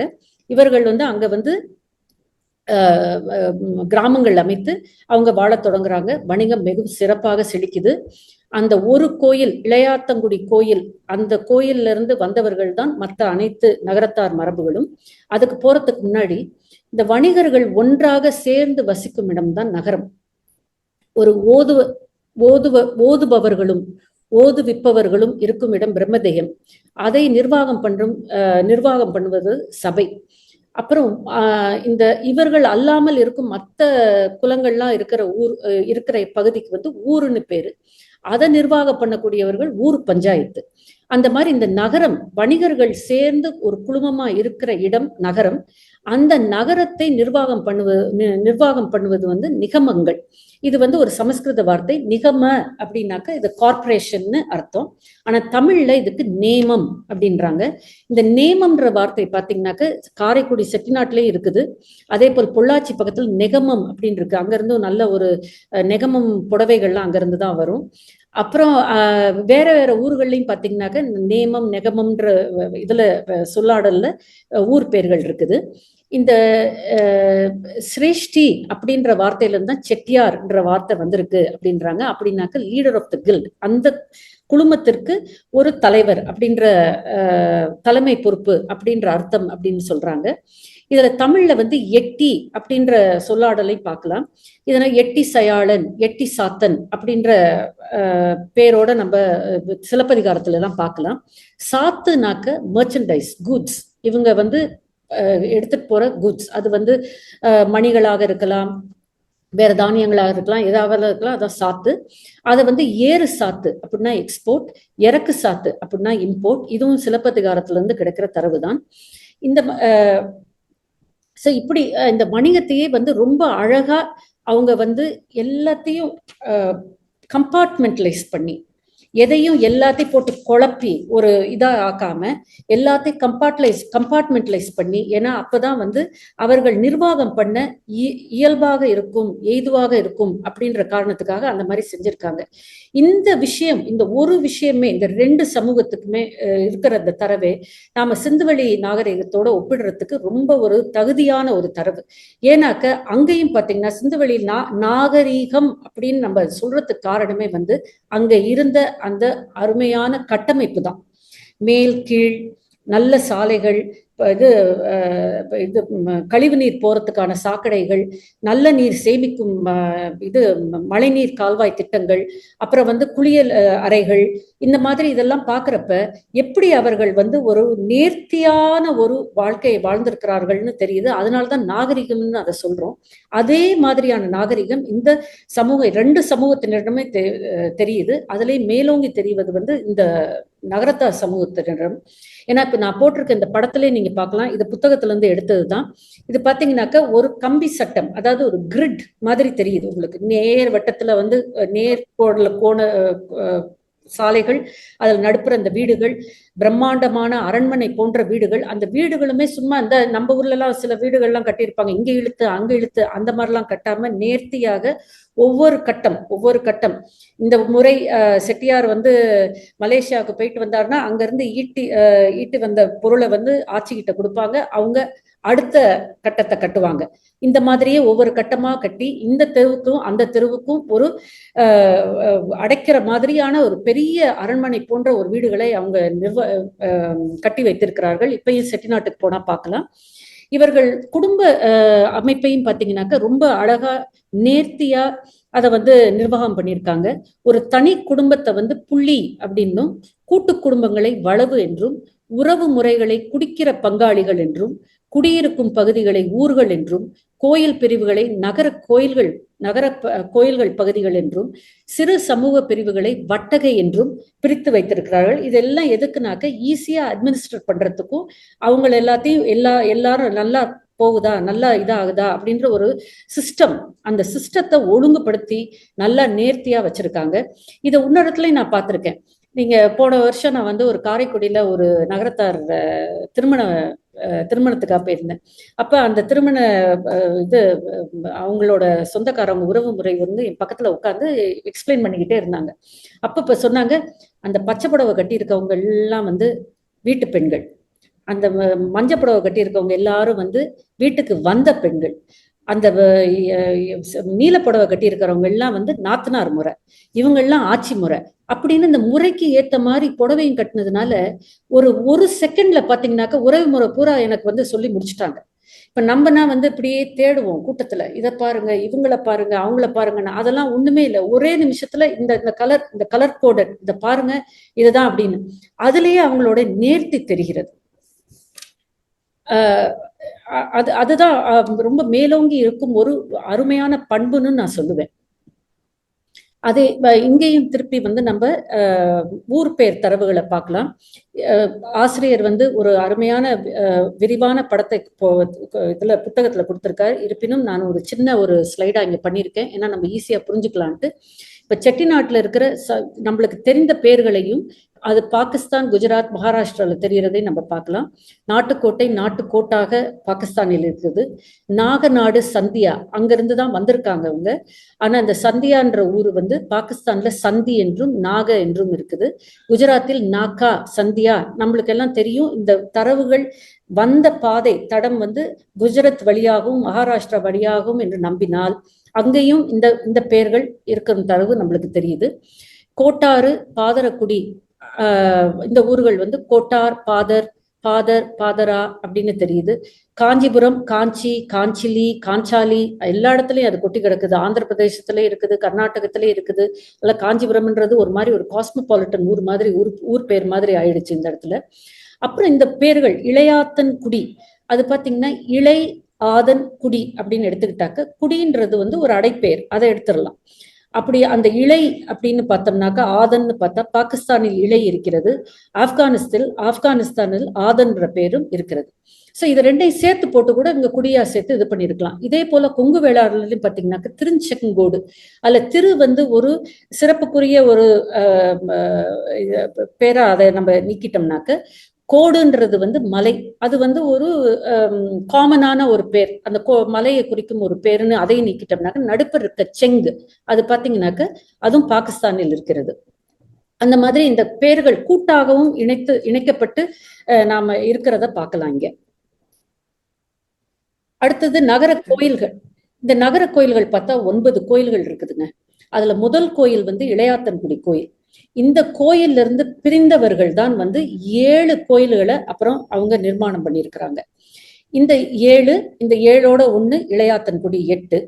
அதுக்கப்புறம் வந்து இளையாத்தன்குடியிலிருந்து இளையாத்தன்குடியோட சேர்த்து 6 கோயில்கள், அது 7. அப்புறம் இளையாத்தன்குடியிலிருந்து பிரிந்த இரண்டு வகையறாக்கள் இரணியூர், பிள்ளையார்பட்டி அப்படின்ற அந்த கோயிலையும் சேர்த்துக்கிட்டாங்க, அந்த வகையறாவை உருவாக்குனாங்க. இதெல்லாம் சேர்த்துதான் 9 கோயில்கள்.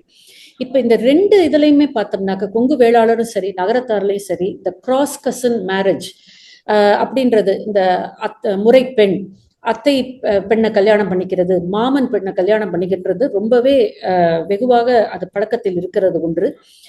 இந்த கோயில்களை வைத்திருப்பதற்கு காரணமும், அந்த கூட்டங்கள், அவங்க கொங்கு வேளாளர் சமூகத்தில் கூட்டங்கள் வைத்திருப்பதற்கு காரணமே வந்து இந்த கிராஸ் கசின் மேரேஜை மட்டும் சேர்ந்து அது ஒரே எக்ஸோகேமஸ் மேரேஜ், அதை எக்ஸோகேமஸ் கிளானுக்குள்ளார மட்டும் கல்யாணத்தை வச்சுக்கிட்டு எண்டோஜீனஸா கல்யாணங்கள் நடக்கக்கூடாது என்பதற்காக தான் இதை வந்து நல்லாவே நிர்மாணம் பண்ணியிருக்காங்க. ஸோ ஒரே கோயில்ல இருக்கிறவங்க வந்து பங்காளிகளா கருதப்பட்டு அவங்களுக்குள்ளார இது கல்யாண போக்குவரத்து இருக்காது. அது வேற வேற கோயில். அதை நீங்க இதுல பாத்தீங்கன்னாக்கா, அவங்க வந்து உட்காரப்பவே சொல்லுவாங்க, நான் இளையாத்தங்குடிங்க அப்படின்வாங்க. இன்னொருத்தர் வந்து உட்காரப்ப நான் பிள்ளையார்பட்டிங்க அப்படின்வாங்க. அப்போ உடனே அவங்களுக்கு தெரிஞ்சிடும், நம்ம இவங்களுக்குள்ளார குடுக்கல் வாங்கல் வச்சுக்கலாமா, பெண் கொடுத்து வாங்கலாமா அப்படின்றது தெரிஞ்சுக்கும். அந்த மாதிரி ரொம்ப அழகா இதையும் பாகுபாடு படுத்தி வச்சிருக்காங்க. இந்த கிராஸ் கசின் மேரேஜ்ன்றது திராவிடிய பண்பாட்டில் ஒரு தலை சிறந்த ஒரு மார்க்கர். அது வந்து வேற இதுல பார்க்க முடியாது. இது திராவிடிய இதுல மட்டும்தான் நம்ம பார்க்கலாம். அப்புறம் அதே போல திருப்பி இவங்க மீள் நினைவுகள், அதாவது பிளாஷ்பேக் ஸ்டோரிஸா நம்ம பாக்குறது வந்து தன் வரலாறு சொல்லும் கதைகள் நிறைய வச்சிருக்காங்க. அந்த கதைகள்ல பாத்தீங்கன்னா எனக்கு ரொம்ப பிடிச்ச கதை வந்து இந்த குருக்கட் பீட் ஸ்டோரி. இந்த குருக்கட் பீட் ஸ்டோரி என்னன்னாக்க, இவர்கள் வந்து இதுல சோழ தேசத்தில் இருந்தப்ப அந்த ராஜா வந்து இவருக்கு வந்து ஒரு கோணலும் மாணலுமான மணிகளை கொடுத்து, இதை கோத்து ஒரு அழகான மாலையா கோத்து கொடுங்க அப்படின்னு சொல்லிடுறாங்க. இவங்க அந்த அதை எடுத்துட்டு வந்து வீட்டுல வந்து எவ்வளவோ முயற்சி பண்றாங்க, மாலையா கோக்க முடியல. இப்ப என்ன பண்றதுன்னு யோசிச்சுட்டு இருக்கப்ப, அவர்கள் வீட்டுல இருக்கும் ஒரு சின்ன பெண் ஒரு நூலை எடுத்து தேன்ல தோய்த்து எறும்புகள் இருக்கும் பகுதியில அந்த நூலை வச்சுட்டு அது பக்கத்துல தரையில இந்த மணிகளையும் அடுக்கி விடுகிறார். அப்ப இந்த எறும்பு வந்து என்ன பண்ணுது, இந்த நூலை எடுத்துக்கிட்டு தேன் தோய்ந்த அந்த பகுதியை எடுத்து அந்த மணிகளுக்குள்ளார அப்படியே உள்ளார நுழைஞ்சு அடுத்த பக்கம் வந்துருது. எடுத்து பார்த்தா ஒரு மாலை, ஒன்று கோர்க்க முடிந்த ஒரு மாலை தயாராக இருக்குது.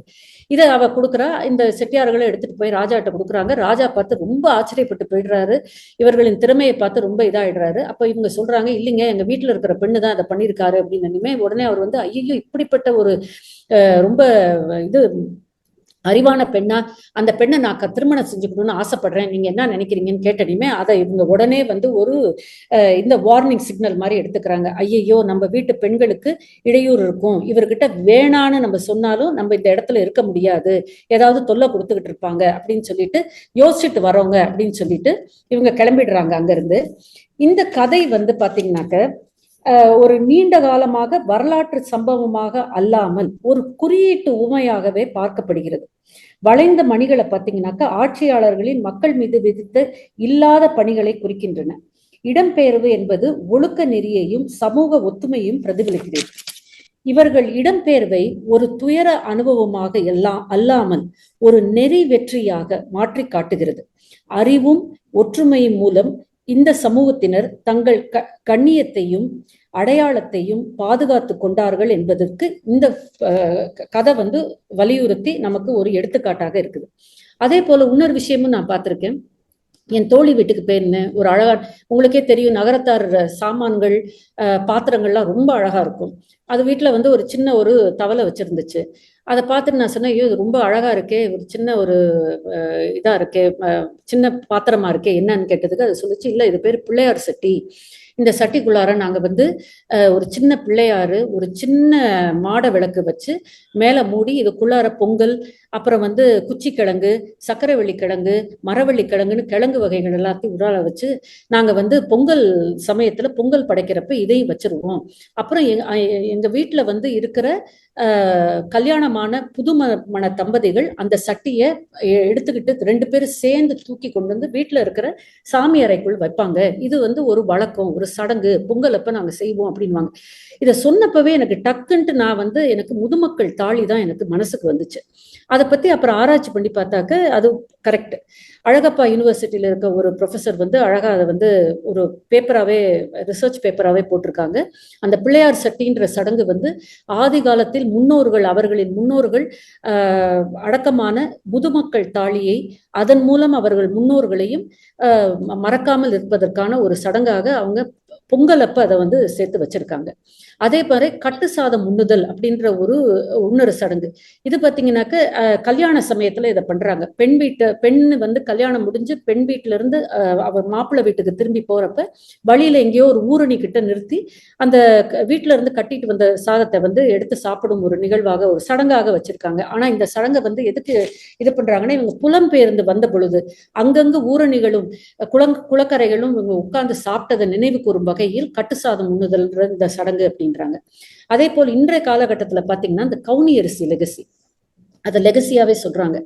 எல்லா இடத்துலையும் போனீங்கன்னாக்கா கவுனி அரிசி அல்வா, கவுனி அரிசி பாயாசம். நீங்க ஒரு செட்டிநாட்டு, காரைக்குடியில செட்டிநாட்டு இந்த ஹெரிட்டேஜ் ஹோட்டல்ஸ்க்கெல்லாம் போனீங்கன்னா, ஸ்டேஸ்க்கெல்லாம் போனீங்கன்னாக்கா இலையில கொண்டு வைக்கிறது 1 டீஸ்பூன் கவுனி அரிசி ஒரு இனிப்பு பதார்த்தத்தை தான் வச்சு சாப்பிடுங்க அப்படின்வாங்க. அது பிளாக் ரைஸ் அப்படி இப்படின்வாங்க. ஆனா இது பின்னாடி போய் ஏன் இந்த கவுனி அரிசியை இவங்க முன்னிறுத்தி முன்னாடி வைக்கிறாங்க, இதற்கு காரணம் என்ன அப்படின்னு பார்த்தா, இதை இவங்க பர்மாவிலிருந்து எடுத்துட்டு வந்தது. பர்மாவிலிருந்து ஏன் எடுத்துட்டு வந்தாங்க, ஏன் அங்க இருந்து புலம்பெயர்ந்தார்கள் அப்படின்னு பார்த்தாக்க, அப்ப வேர்ல்ட் வார் 2 ஜாப்பனீஸ் ஆக்குபேஷன். அதனால அதை இவர்கள் அங்க இருக்க முடியாத ஒரு சூழல். அதனால அங்க பர்மாவிலிருந்து அவர்களுக்கு கிடைத்த ஒரு சிலவற்றை மட்டும் மூட்டை கட்டி கொண்டு வந்த பொழுது இந்த கவுனி அரிசியையும் அந்த நினைவாக எடுத்து கொண்டு வந்து, அப்புறம் இங்க தமிழ்நாட்டுல அதை உற்பத்தி பண்ணி அதன் மூலம் ஒரு இனிப்பு பதார்த்தத்தை செஞ்சு ஒவ்வொரு தடவை சாப்பிடும் போதும் இவங்க அந்த புலப்பெயர்வை மறக்காமல் வைத்திருக்கிறார்கள் என்பதுதான் இதுல இருக்கிற துக்கி நிற்கும் உண்மை. இந்த மாதிரி அதே போல இப்ப ஆடி மாசம் 2 நாள் ஆச்சு. இதுல ஆடி கும்மாயம் அப்படின்னு இவங்க நகரத்தார் ஒண்ணு செய்யற ஒரு ஸ்வீட் இருக்கு. அந்த கும்மாயத்தை பாத்தீங்கன்னா அதுதான் ஃபோர் ஃபாதர்ஸ். நம்ம பொங்கல் அக்கார அடிசல்னா சொல்வோம்ல, அதுக்கான ஃபோர் ஃபாதர் பாத்தீங்கன்னா அந்த கும்மாயம் தான். அதுல கருப்புளுந்து, அரிசி, பாசிப்பருப்பு, வெல்லம் அதெல்லாம் சேர்த்து ஒரு பொங்கல் போல் செய்யும் ஒரு ஸ்வீட். ஆனா இதை பாத்தீங்கன்னாக்க சங்க இலக்கியங்கள்ல இந்த கும்மாயம்ன்ற பேரு இடம்பெற்றிருக்கு. சிலப்பதிகாரத்துல கும்மாயம்னு இடம்பெற்றிருக்கு. திவ்ய பிரபந்தங்கள்ல எல்லாம் பாத்தீங்கன்னா கும்மாயம் அப்படின்ற பேர் வந்திருக்கு. அப்பேற்பட்ட தொன்மையான அந்த பலகாரத்தை மற்ற தமிழ் குடிகள், தமிழ் பேசும் மரபுகள்லாம் மறந்தா கூட இந்த நகரத்தார் சமூகம் மட்டும் அதை, ஏன்னா இவங்களுக்கு அந்த மாதிரி எடுத்து எடுத்து எடுத்து என்ன கட்டமைப்பு பண்றதுல அவங்க வல்லுநர்கள் ஆயிட்டாங்க. இத்தனை காலம் அவங்க ஒவ்வொரு இடமா புலம்பெயர்ந்து அங்கிருந்து ஒரு இடத்த ஒன்னு எடுத்து இதோட நம்ம கட்டமைக்கணும் அப்படின்றதுல வல்லுநர்கள் ஆயிட்டாங்க. ஏன்னா இப்ப நீங்க பாத்தீங்கன்னா கூட இவங்க கடல் கடந்து மலேசியா, பர்மா, அப்புறம் இட்டலிக்கு, இங்கெல்லாம் வெனிஸ், இங்கெல்லாம் போய் இவங்க வணிக சம்பந்தமா போனா கூட அங்கிருந்து திரும்பி வரப்ப பர்மாவில இருந்து தேக்கு, மலையாவிலிருந்து அங்கிருந்து ஒரு அழகிய பொருள், இது பெல்ஜியன் கண்ணாடி, வெனிஸ்ல இருந்து வெனிஷியன் கிளாஸ், இந்த மாதிரின்னு எல்லாத்தையும் எடுத்துட்டு வந்து சேகரிப்பு பண்ணி இவங்க போன தடயங்களை அவங்களுக்குள்ளார ஒரு கட்டமைப்புல கொண்டு வந்து சேர்த்துக்கிட்டே இருந்திருக்காங்க. அதே போலதான் இப்ப நம்ம பாக்குற ஆத்தங்குடி டைல்ஸ், அதை நம்ம சாதாரணமா எடுத்துக்கிறோம். ஆனா இந்த ஆத்தங்குடி டைல்ஸோட டெக்னிக் பாத்தீங்கன்னாக்க ஸ்பானிஷ் டாலவேரா டைல்ஸ்ல இருந்து வருது. இவங்க போயிருப்பாங்க, அங்க இருந்து எடுத்துட்டு வர முடிஞ்சிருக்காது, இல்ல கொண்டு வந்திருப்பாங்க. ஒரு தரம் கொண்டு வந்ததுக்கு அப்புறம் இதோட தொழில்நுட்பத்தை கத்துக்கிட்டு இங்க இருக்கிறவர்களுக்கு சொல்லி கொடுத்து அந்த ஆத்தங்குடி டைல்ஸை இங்கே அவர்கள் செய்து அதை உபயோகிக்கிறார்கள். ஆனால் இந்த டெக்னிக் இவர்கள் போனதுனால் நமக்கு இந்தியாவிற்கு கிடைத்தது. அதனால் இன்னைக்கு ஆத்தங்குடி டைல்ஸ்ன்றது ஒரு பிராண்ட் நேம் ஆயிடுச்சு. அதை வந்து டைல்ஸ் அப்படின்னாலே எல்லாரும் ஆத்தங்குடி டைல்ஸ் அப்படின்ற மாதிரி ஒரு இதாயிடுச்சு. அதே மாதிரி நான் இன்னைக்கு நான் வேணும்னே போட்டிருக்க இந்த உடை வந்து ஒரு செட்டிநாட்டு காட்டன் தறி, இந்த செட்டிநாட்டு தறியில கிடைக்கிற அந்த உடை இது புடவைகள், அதில் இருக்கும் டிசைன்ஸ் 1000 ஜன்னல், அந்த 1000 ஜன்னலுக்காக 1000 கட்டான்கள், வைர ஊசி இப்படின்னு ஒவ்வொன்றுக்கும் தமிழ் மரபு அதில் இருக்கும் பெயர்களை வைத்து அவர்கள் பண்றது வந்து ஒவ்வொருதுலையும் வந்து அவங்க தக்க வச்சுக்கிட்டே இருக்காங்க. அந்த மாதிரிதான் இந்த படம் வந்து எனக்கு ரொம்ப ஒரு பிடித்தமான படமா இருந்துச்சு. அதனால புத்தகத்துல இருந்து தான் எடுத்தேன். இதுல பாத்தீங்கன்னா அவங்க தொண்டை மண்டலத்திலிருந்து சோழ மண்டலத்திற்கு வந்து இப்ப இருக்கும் செட்டிநாட்டில் அவர்கள் இருக்கும் இடம் வரைக்கும் இந்த படம் காமிக்குது. அதுல பாத்தீங்கன்னா அத்தனை பேர்களும் மீண்டும் மீண்டும் மீண்டும் திரும்ப அந்த பேர்கள் வந்திருக்க தடயத்தை நம்ம பார்க்கலாம். அதே மாதிரி இதே பேர்கள் இந்த பக்கத்துல ஆப்கானிஸ்தானிலும் பாகிஸ்தானிலும் சிந்து சமவெளி இருந்த நாகரிகம் இருந்த இடங்களிலும் பார்க்கலாம். அந்த ஒற்றுமை ஒன்றே போதும் இவர்கள் தொன்மையான மரபு என்று சொல்றதுக்கு. பேச்சின் இறுதிக்கு வந்து விட்டோம். இந்த இயலை நான் படிச்சுக்கிட்டே இருக்கிறப்பதான் எனக்கு ஒரு ஒற்றுமை தோணுச்சு. ஏன்னா நானே வந்து ஒரு புலம்பெயர்ந்த தமிழர் தான். இந்த குழுமத்தில் இருக்கும் பலரும் வந்து என்னோட ஒத்திசைவில் இருக்கும் புலம்பெயர்ந்த தமிழர்கள் தான். இப்ப நாங்க வந்து அமெரிக்கால போறோம். நான் யோசிச்சு பாக்குறேன், போனனையும் இந்த கடந்த 50 காலத்தை மட்டுமே நம்ம கணக்குல எடுத்துக்கிட்டாக்க போனனையும் வீடு, வேலை, கார் டிரைவர்ஸ் லைசன்ஸ், இன்சூரன்ஸ், இந்த அடிப்படை வேலைகள் எல்லாம் பார்த்து முடிச்சதுக்கு அப்புறம் முதல் விஷயம் தமிழர்களாக நாங்க என்ன செய்யறோம்னாக்க அங்க இருக்கிற தமிழ் சங்கத்துல போய் முதல்ல இணைச்சுக்குவோம். அடுத்தது பிள்ளைங்களை கொண்டு போய் தமிழ் பள்ளியில சேர்த்துருவோம். ஏன்னா தமிழ் மொழியை உற்றக்கூடாது, அந்த மொழி நம்ம பிள்ளைங்களுக்கு தெரியணும். ஏன்னா அந்த மொழியை கற்றுக் கொடுத்துட்டாக்க அதுதான் தமிழின் ஒரு பெரிய ஒரு அறிவு சார்ந்த ஒரு மொழின்றதுக்கான ஒரு காரணம். ஏன்னா அந்த மொழி மட்டும் கற்றுக் கொடுத்துட்டாக்க அது மற்றது எல்லாத்தையும் நம்மளுக்கிட்ட கொண்டு வந்து சேர்த்துரும். ஆன்மீகத்திலிருந்து, இலக்கியங்கள்ல இருந்து, சங்க இலக்கியங்கள்ல இருந்து, தரவுகள்ல இருந்து, மரபுகள்ல இருந்து, கவிதைகள்ல இருந்து நீங்க லிஸ்ட் போடுங்க, அத்தனையும் வந்து இந்த ஒரு மொழி நம்ம கிட்ட வந்து சேர்த்துரும். அதனால முதல்ல பிள்ளைங்களை கொண்டு போய் அங்க சேர்த்துருவோம். அடுத்தது நம்மளோட மனநிலை ஒத்திசைவுக்கு ஏற்ப நாங்க எந்த ஊர்ல இருந்து போனோமோ அதுக்கு ஏற்ப ஒரு 2-3 நண்பர்களை ஒரு சின்ன ஒரு சர்க்கிளா வச்சுக்குவோம். அவர்கள் நாங்க இங்க விட்டு போன உறவு முறைகளாக அவங்க மாறிடுவாங்க. பிள்ளைங்களுக்கு அவங்க அத்தை மாமாக்களாக ஆயிடுவாங்க. அடுத்தது ஒரு பெரிய கூட்டம் வச்சிருப்போம். அந்த கூட்டத்தின் மூலம் நாங்க வந்து பொங்கலை கோலாகலமாக செலிப்ரேட் பண்றது, அப்புறம் வேற தமிழ் மரபுகளை செலிப்ரேட் பண்றதுன்னு அந்த வழியில போவோம். அதுலயும் வந்து பாத்தீங்கன்னாக்க நம்ம இங்க தமிழ்நாட்டுல கூட பல விஷயங்களை நம்ம வந்து விட்டுருவோம். ஆனா நாங்க அதை விடாம இருக்காட்டி கூட கண்டுபிடிச்சு எங்கேயோ கிடைச்சிருக்கு, அதை போய் வாங்கிட்டு வந்தோம். வேப்பிலையை இங்க பார்த்தேன் வாங்கிட்டு வந்துட்டேன், நவாப்பழத்தை இங்க பார்த்தேன் வாங்கிட்டு வந்துட்டேன், இறக்கம்பூவு கிடைச்சிருச்சு, வில்வ இலை கிடைச்சிருச்சுன்னு அது மாதிரி தேடி கண்டுபிடிச்சு அதை வாங்கி, ஏன்னா அதை விட்டுறக்கூடாதான், அடுத்த தலைமுறைக்கு அதை காமிக்கணும், அதை கொண்டு போய் சேர்க்கணும் அப்படின்ற ஒரு வெறியில அதெல்லாம் கொண்டு வந்து சேர்த்துருவோம். அதே போல நமக்கு தெரியாத பல இப்ப இங்க தமிழ்நாட்டுல செய்யப்படாத பல உணவு முறைகளை கூட அதெல்லாத்தையும், இந்த கும்மாயம் இதெல்லாம் வந்து என் ஃப்ரெண்ட்ஸே நிறைய பேர் செஞ்சிருக்காங்க. இதை வந்து யூடியூப்ல போய் ரிசர்ச் பண்ணி பார்த்து அந்த இதை ரெசிபியை எடுத்து அதெல்லாம் செஞ்சு, நான் கவுனி அரிசி அல்வா அடிக்கடி வீட்டுல பண்ணுவேன். அந்த மாதிரி இதெல்லாம் செஞ்சு படைக்கிறது. இந்த பாரு இதெல்லாம் நம்ம ஊர்ல பழைய பலகாரங்கள் அப்படின்னு கொண்டு கொடுக்கறது, பணியாரம் செஞ்சு எல்லாத்துக்கும் கொடுக்கறது, இந்த மாதிரியான ஒரு அந்த தொடர்பு முறையை நம்ம கையாண்டுகிட்டு வரோம். இதெல்லாம் எதற்கு செஞ்சுக்கிட்டு இருக்கோம், எதற்காக செய்கிறோம் அப்படின்னாக்க, முதல்ல நமக்குன்ற ஒரு அடையாளத்தை நம்ம தக்க வைத்துக் கொள்ளணும்.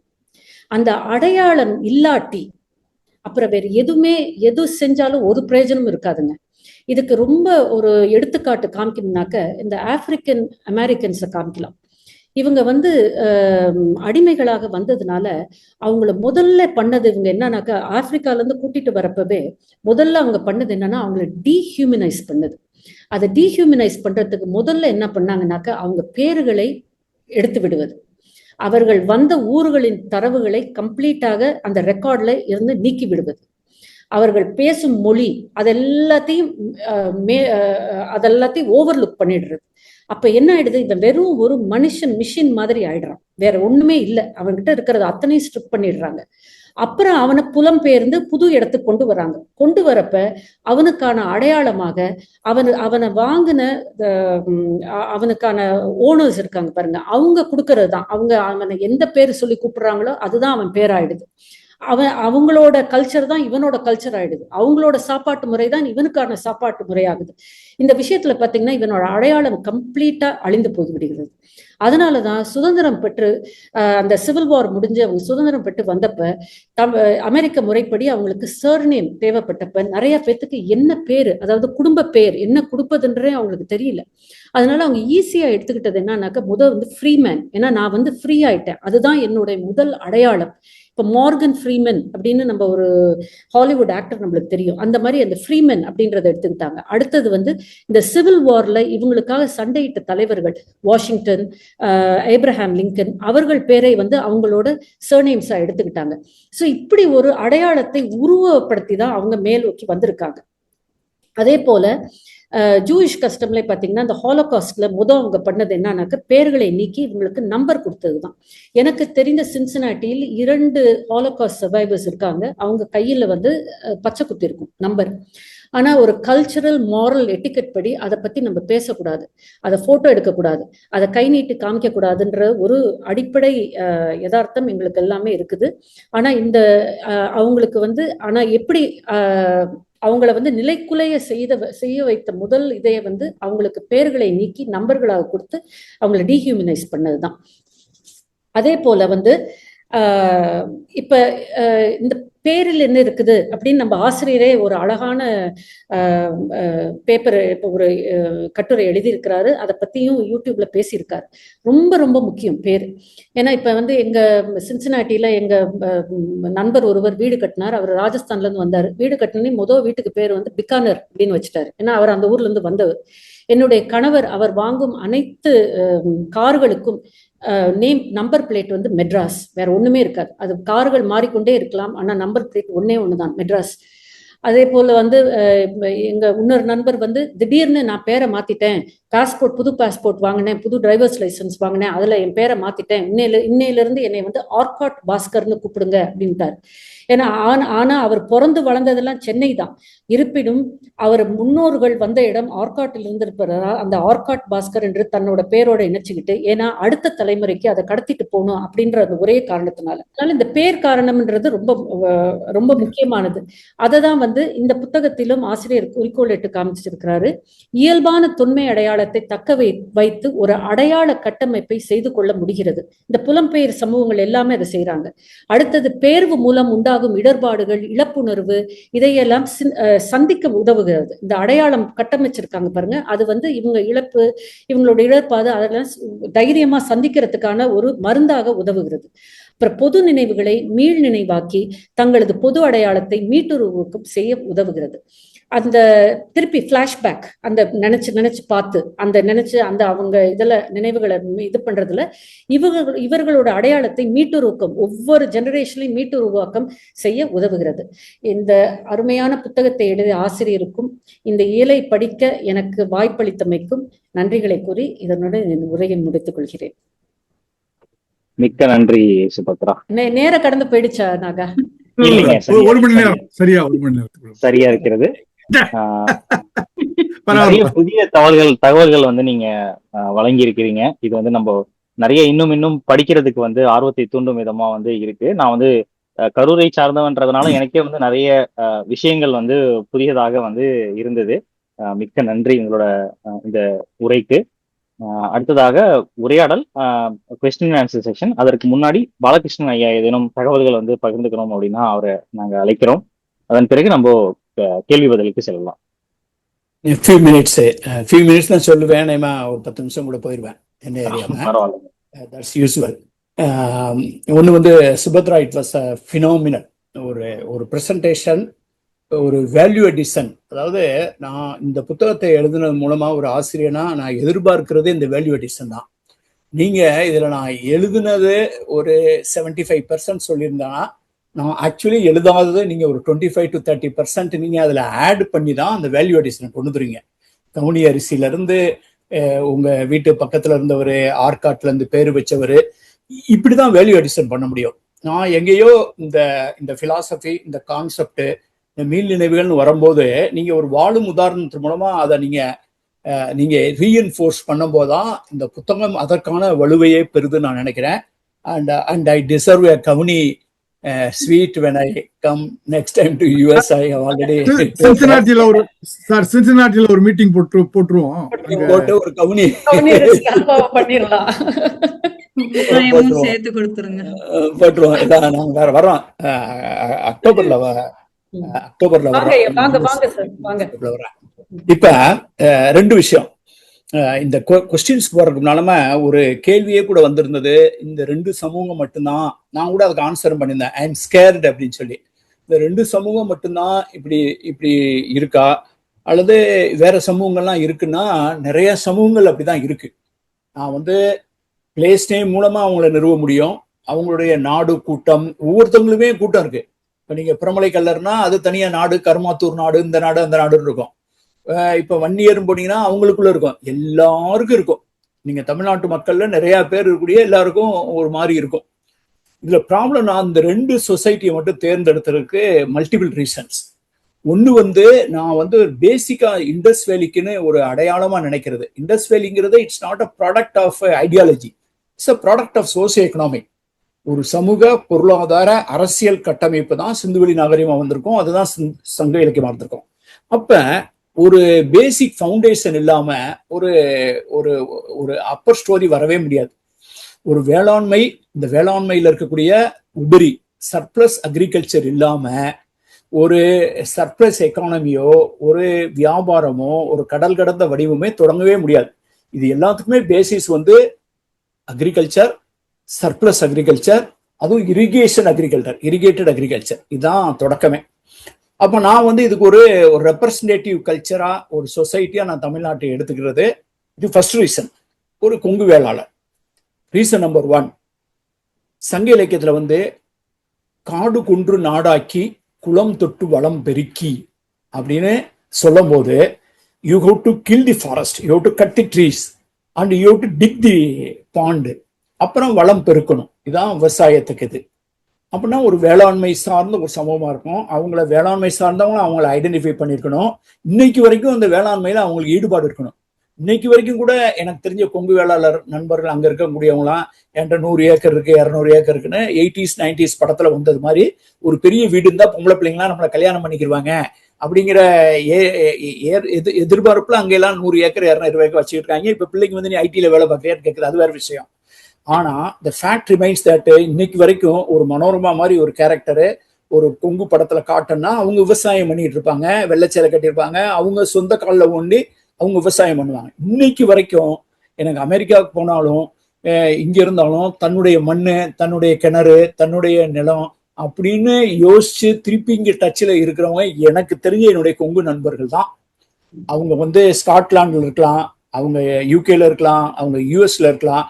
நான் அதான் கண்கூட பார்த்துட்டு இருக்கேன். இது வந்து ஒன்று வேளாண்மை அப்படிங்கிற சிந்துவெளி அடையாளம்.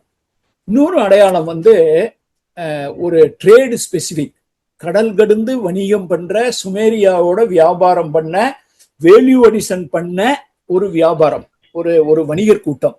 இந்த வணிகர் கூட்டத்தினுடைய தொடர்ச்சியா சிலப்பதிகாரத்துல வர்ற மாசாத்துவான், கோவலன், இந்த மாதிரி சங்க இலக்கியத்துல வர்றது, குளம்து அந்த சங்க இலக்கியம் சொல்ற அந்த பல மொழிகளை பேசக்கூடிய ஒரு மக்கள் கூட்டம். அவங்க வந்து ஒரு கத்தோலிக்கா இருப்பாங்க, ஓப்பன் மைண்டடா இருப்பாங்க, they will be willing to mix with the people. ஏன்னா ட்ரேடுனுடைய முக்கியமே வந்து சண்டை போட்டா ட்ரேடு நடக்காது, சமாதானமா போனாதான் ட்ரேடு நடக்கும். அப்ப வந்து இணக்கம் அப்படிங்கறதான் ஒரு வியாபாரத்தினுடைய அடிப்படையாகவே இருக்கு, சண்டை போடாம.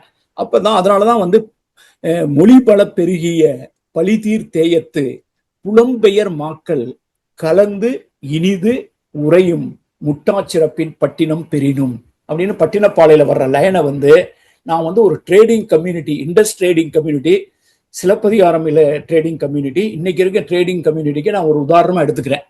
ஏன்னா மொழி பல பெருகிய, இட் சுட் பி மல்டிலிங்குவல், பலிதீர் தேயத்து, பிளேம்லெஸ் கண்ட்ரி, புலம்பெயர் மக்கள், மைக்ரண்ட் பீப்புள், கலந்து இனிது, they are mixed and living happily, not tolerating each other. அதுக்கு பேர் தான் வந்து not metropolitan, it's call cosmopolitan.